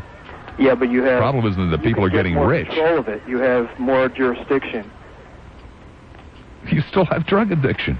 You do have drug addiction, and but the problem is not that people in other countries becoming rich, and you're not. Well, it seems to me that you would see the only. I could have sworn I was in the middle of a sentence. I was positive of it. It would seem to me that you see the drug problem primarily is that people are getting rich. That's not the drug problem. I don't see... I think it's a person's choice. If a person decides to get screwed up on drugs, that's their choice. I decided not to. I mean, that's their choice, though. But, well, yeah, very strong arguments to be made that way. Slimeball, who grew up on the poppy fields to get rich, it's not right. Let somebody here get rich. Our own slimeballs. Let our farmers get rich. Let our farmers get rich. I mean, we're having problems with our farmers anyway. Let them get rich. Whatever. All right. Okay. Eat me.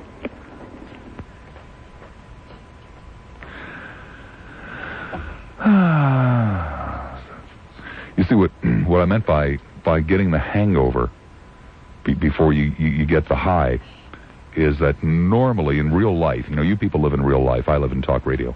Normally, you sit down and you start to drink, and pretty soon you start feeling pretty good. And if you drink too much, then you don't feel too good, and then you start throwing up and that kind of stuff. And you wake up the following morning, and you have to pay the price for getting high with what is referred to normally as a hangover. In talk radio, it works quite the other way around. You come in first of all with a hangover, and then as the evening progresses and it gets closer and closer and closer to 7 o'clock, you get this incredible high. And I know that you don't. You didn't understand the story about the headphones either, did you? I don't know why you people bother. Addison, hi, you're on the air at WLS. How's it going, Bob? Oh, fantastic. All right. Going to the pump room tonight with Muffy with a picture? Yeah, I was wanting to congratulate on that. I'm going to go out and buy my very first Tribune, just so I can look at your picture. Well, you better hurry, sir, because they are just being snatched off the newsstands left and right. People walking around with armloads of them. It was just amazing. I mean, I've had Muffy out with the Continental all afternoon buying every copy she could get her hands on. Oh, is that who that lady was that yes. was snatching all those? Yes. Okay. I also wanted to say thanks for getting rid of that squeaky chair. That's, we just wouldn't call in with that squeaky chair. That was the turning point of the show. And I mean it literally. Yeah? That was the turning point of the program when I finally got I don't know how that chair got over here. That chair, it's been here for a couple of days, and I thought about changing it yesterday, and finally today in the middle of the show, I said, this is obviously it. Squeaking is louder and insane. It was it. We just couldn't handle it. I couldn't call in. About your format, I started listening to you whenever you first came on the air. I moved to Chicago just about a week before you did, it seems. Oh. And I love your show. It's an excellent show, but it seems I've noticed a change. Really? Well, I remember it seemed as whenever you were first starting the show, in certain cases in particular, especially whenever you had, if you would change this or that, your little sense of the audience you took. Yeah.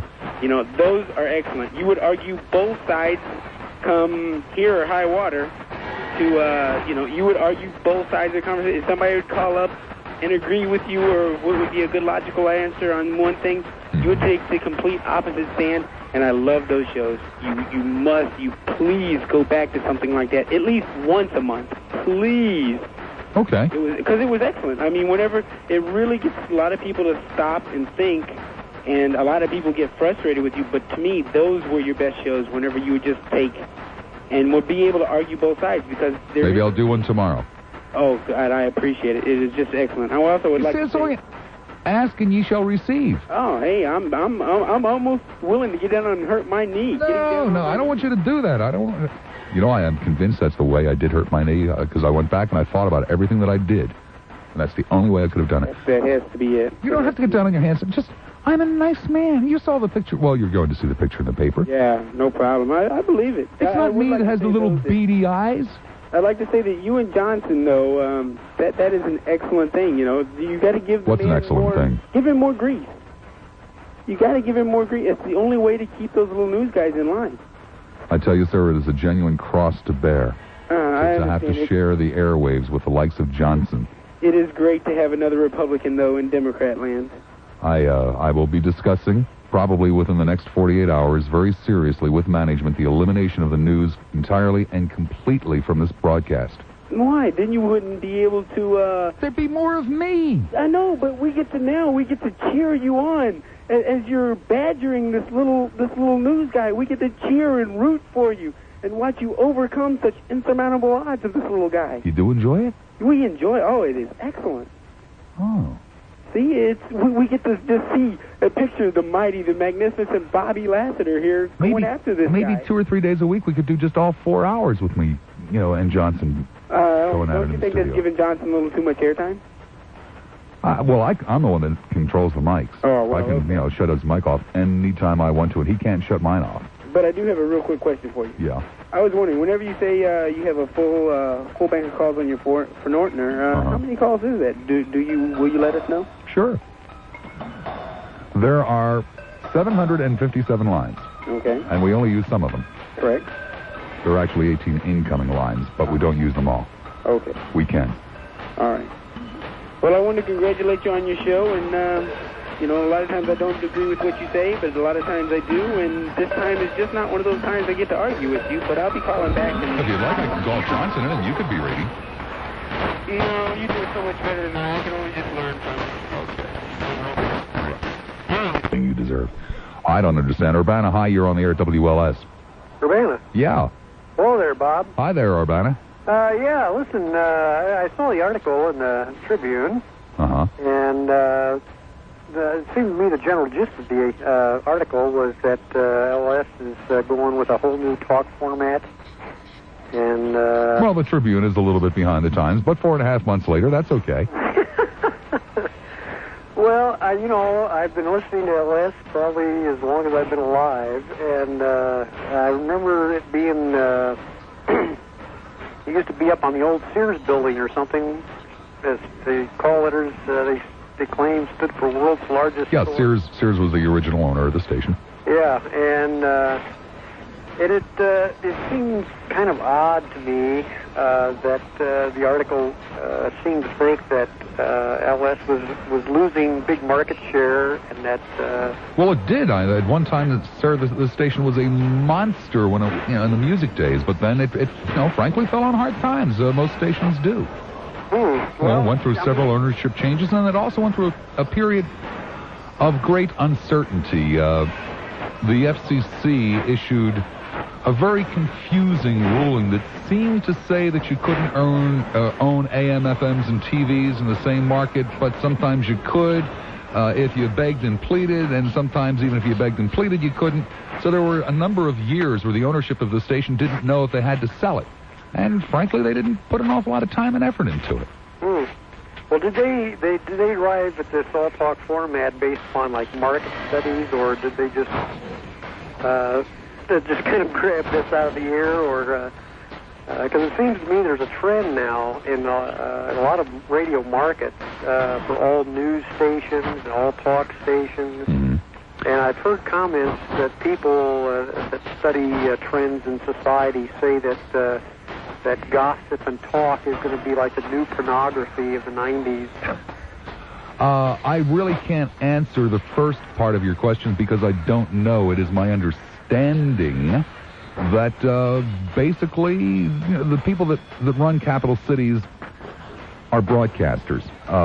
Most radio and television stations today are owned by non-broadcasters, people who are, primarily speculators, buy into the business because they think they're going to make a ton of money. Capital Cities is a broadcast-oriented company run by broadcasters. And it is my understanding, which I think is right, but I'm not going to bet you any money, that it was done with gut instinct. And in terms of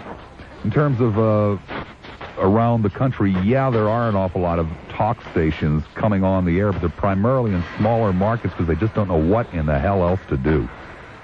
And it is a very difficult format to do. It is terribly, terribly expensive.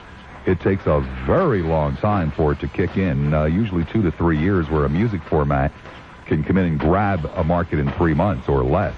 Talk takes usually 2 to 3 years because it's primarily a word-of-mouth format. It takes you telling somebody else, and they're listening, and they tell somebody else. It's almost the only way that a talk station can grab hold. I hope that answers your question. Yeah, well, that gives me a little more input. Have they ever considered using part of their airtime for like a public radio type format? I doubt it very much. The reason I would doubt it is because it simply does not. This is a business, and it must make money in order to stay on the air. And a public radio format simply does not attract a large enough audience. It's a shame that it doesn't, but it doesn't. Well, it seems to do well in small markets. I've been in a lot of small, like college communities, that type of thing, where public radio stations seem to thrive. Well, that's because basically, sir, they're working with volunteer help. They have no payroll. They have no overhead. Mr. Don Wade, Mr. Stacy Taylor, with his rapier wit, and myself do not work on a volunteer basis. We volunteer our views to management, but we do not volunteer our services. Well, I appreciate talking to me, Bob. Thanks for your time. You're quite welcome. 5918900. Algonquin, hi, you're on the air at WLS. Hi, Bob. How are you? Fine, thank you. First of all, I want to congratulate you on the picture. I'd like to congratulate the Chicago Tribune for having the good taste to publish it. I agree. Fine newspaper. Bob, I don't listen to you as often as I would like to due to the time and so forth. But I'm trying to get an idea of where you're coming from on the drug issue. And at different times, I get different readings from you.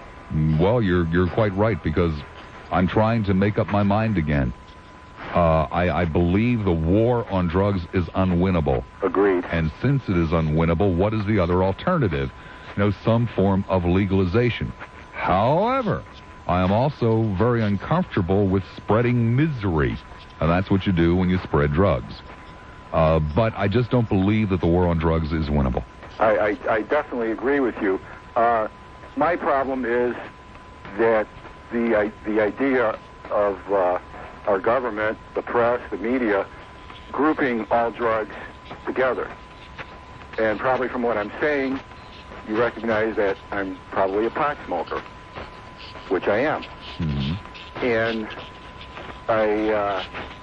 and right now I don't know if you've been able to watch the miniseries they've been running. No, I have not. Okay. Basically, the whole story revolves on the bust of a large marijuana field down in Mexico. Anyway, and it strikes me as really amazing that in this time of the coke, the crack problem, that they're airing a series, this mini-series. Granted, the agent was killed. A lot of bad things happened down there. But this is where I have my problem. Is okay. Speaking for myself, okay, I'm 38 years old. I married, family, the whole ball of wax. Mm-hmm. yet I have to function, live sometimes as a criminal, which I am. Yeah, that's right. Every time you're holding, you're guilty of a crime, as John Mayall said. Exactly. Just got that on CD. Turning Point's available on CD. Now you're going out tonight to dinner, right? Well, no, actually, no. I'm teasing about that. Well, when you do go out, I'm sure you've been known to enjoy a cocktail or two. Oh yeah, I'll have a couple of drinks tonight. Okay, I am not a drinker, but I do enjoy smoking marijuana. Yeah, so do I. Pardon me? So do I. I love the high of marijuana. I think it's a great feeling. I haven't done it for 10 years because it's too great for me. If I got a bag of marijuana at home, I'm going to be smoking in the morning. Okay, I'm going to come in here stoned and try to do a talk show. Like put myself out of work in a real hurry. I just don't have that problem with it. I mean, I can, it's strictly a social drug for me, a recreational drug, which... I work all day, I come home, do my fatherly duties and stuff, and after everybody's tucked in, I relax. And something has to be done. There are a lot of people like me. And they're trying to sell the fact that even though we're casual users, this, that, recreational, that we're still supporting the Noriegas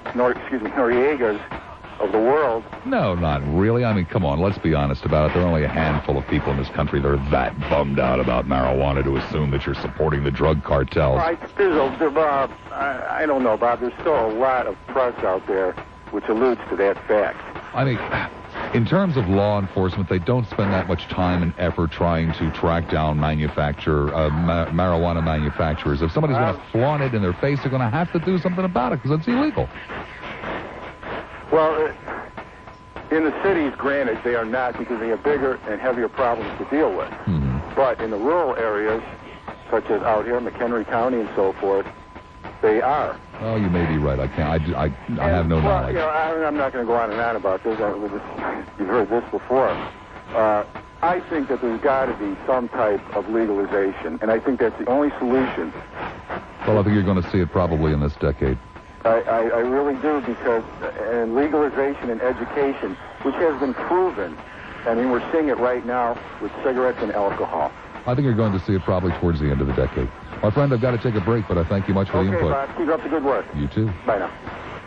Wednesday morning with Don Wade and Roma. What are the chances in Chicago you could be arrested and face trial for a crime you didn't commit? What are the chances you'd go to prison? Chances are a lot better than you think. Rob Warden is our guest with horror stories to tell, and they're all true. Plus, every other major topic Chicago is talking about over morning coffee. Don Wade and Roma for a savory breakfast feast Wednesday morning on WLS Talk Radio 890. Hi, Jim Summers of Value Right Drugstores. My daughter decided to change the color of her hair. Dad, she said, I need a break from the generous, good mood because I'm going to ask you to please quit talking about lawn heads. Oh, no way. No way. Somebody's got to warn the rest of the population about this phenomenon in this country, this danger in this country. Well, I guess what I see is a contradiction from the rest of your show and your reasoning. Your argument against lawn heads, I have another point to make, by the way, also, but your argument against lawn heads has all the finesse of I know you are, but what am I? I know you are, but what am I? Well, I beg your pardon. Lawn heads are basically dull and boring people. That's my argument. Well, you said that last week, and then you decided to devote, an entire section of your show every Friday to them. Oh, yes, 5 o'clock every Friday. And you also accused them of wasting time over barbecue recipes rather than dealing with the issues, and it seems that you're talking about something, that you have no control over or will have no effect on. It's kind of boring. Well, I beg your pardon. I do have control and effect. It is my lifelong stated goal to shame people out of the suburbs back into the city. Well, if you really thought that went through, there wouldn't be enough room. But just let's just leave lawn heads aside. I think it's a boring issue to begin with. You and I spoke on this once before. I mean, I have things that in my backyard in Mundelein that you cannot appreciate because they're not in the city. and yet I have all of the advantages of the city. I beg your pardon, they are in the city. There's grass and trees right outside my window. Well, that's not see what Grand Park from my living room. Grass and trees are nice. I mean, I'm not going to sit here and argue with you about grass and trees and why I like Mundelein over Chicago, because I happen to enjoy them both. And you put lawn heads down as though once they're born and raised in the suburbs, they're worthless human beings for the rest of their lives. Well, a couple of them are salvageable. Well, I don't really think you believe that. There's a note of insincerity in your argument that we're worthless people with a few exceptions. Well, I said a couple of them are salvageable. There have been reported cases where lawn heads who have been given the proper therapy have come around and understood that they were squandering the resources, that they were leading a dull and boring lifestyle, and have adjusted and are living happily in the city right now. There are documented cases. You mean there appear to be people that are like passing as urbanites? No, passing as urbanites. They have actually made the transition. A little bit rude or curt or short with the last caller, but you're not aware of some of the policies of this radio station, and one of those policies is that if you do 2 hours on a topic like we had done earlier in the day, on this very question of the controversy, concerning the coach in Alabama, that you can't take calls on it later in the day. We are required to change topics. Unfortunately, when we were doing that topic, apparently the signal was not getting down into Mississippi. So therefore, sir, I guess I really should have told you, while you were still on the phone, but I had done the 3 to 5 o'clock hour on that very topic, and I want to tell you, it lit my phones like you would not believe. I was stunned at how many people in the city of Chicago listening to this radio station had opinions and viewpoints on that very question. I will try to reschedule another program next week on that very controversial topic, and I will try to do so after the sun goes down so that you and the other people in that area will be able to hear the program and partake in it. To the southwest side we go. Hi there, Southwest. You're on the air at WLS. Hello, Bob. Hi there. I want to congratulate you on your popularity this morning. I heard on the Don and Roma show that you were in the paper. Yes. My photograph was on page 3 of the Tempo section. Uh-huh. I bet you're thrilled to death. Oh. It's one of the highlights of my life. Yes, and I can imagine that your wife is thrilled also. She is, as we speak, laminating copies of the photograph, shoving them into envelopes, and sending them out all across the country. Oh, my goodness. Of course, in Tampa, when they ran my picture, they used to run it in color. This was simply in black and white. Oh, really? Yes. Well, I've been in the sick bed for a while, so I didn't get to see it. I hope I can pick up a copy later on. I don't think it's so bad that, you should be concerned because you're ill. It won't have any effect on your illness. You don't think so? No, actually, it'll probably make you feel better. Okay. Now, another thing. Don said that, I don't know whether he's being facetious or what, but that you were demonstrating your invisible ice cream cone? Well, the photograph has me with my hand up to my chin. Oh. And a warped mind like Mr. Don Wade's. Well, you see, the real truth is his picture was also in the article, but unfortunately, it is not a very flattering picture, where my picture is very flattering. Oh. And I don't want to accuse one of my colleagues of sour grapes, but I just don't really see any other way, because he was using this vivid imagination to talk about my holding up opera glasses or an ice cream cone or it was just a mask that I was holding up. Uh-huh. His picture, on the other hand, was tragic. Little beady eyes. Oh. He really looked like he had just drank a very large tumbler full of sour milk. I don't think there's a morning goes by that he doesn't mention your name in one way or another. Well, that it does demonstrate that he has good taste. Now, another thing, I hate to change the subject, but about this drug, it has such a powerful effect on the people in general. I don't care what nation or country they're from, that I wonder if it hasn't occurred to people why this is happening. I wonder if they haven't realized that it affects the youth of any nation, and especially ours because we're so big, that if they can cripple our youth, that would leave no one left but the senior citizens. and we could be vulnerable to a takeover. Man, nobody's trying to cripple our youth. Nobody's trying to take over. It's just a sad fact of the times that you live in that there are an awful lot of people who, for whatever reason, rightly or wrongly, don't have a great deal of hope, don't have a lot going for them, so they try to blot out whatever they perceive as their misery in life with drugs. That's their form of escape. That's right. From reality. That's right.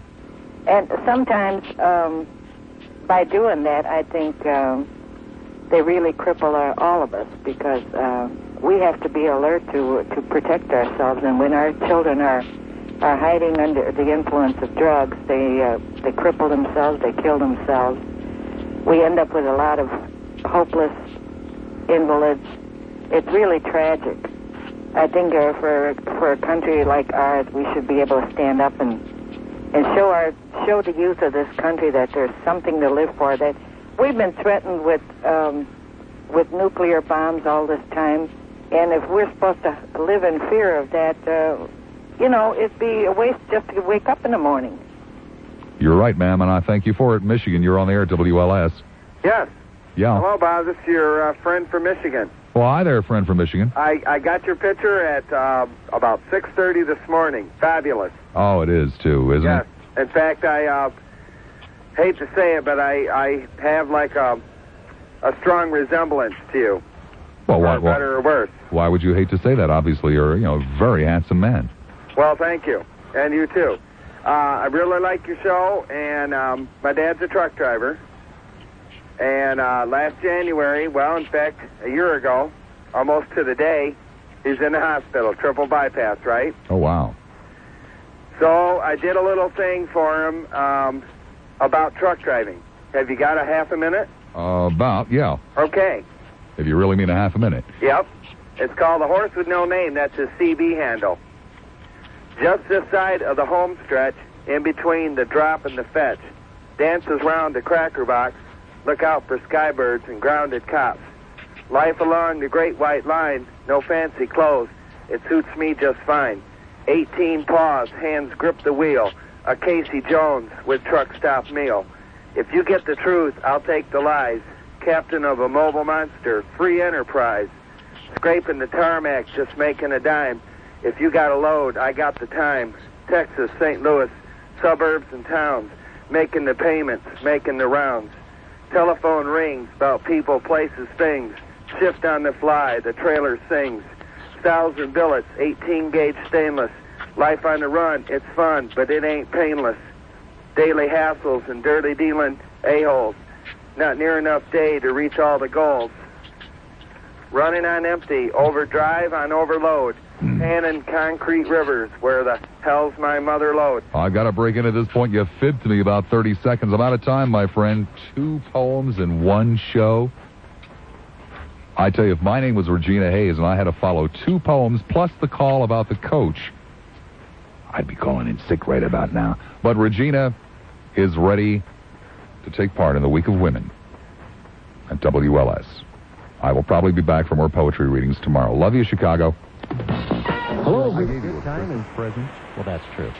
No. I said happy birthday to you on January the 2nd. I went out of my way to say happy birthday to you. Unfortunately, I entered the wrong date into my computer, but that's not what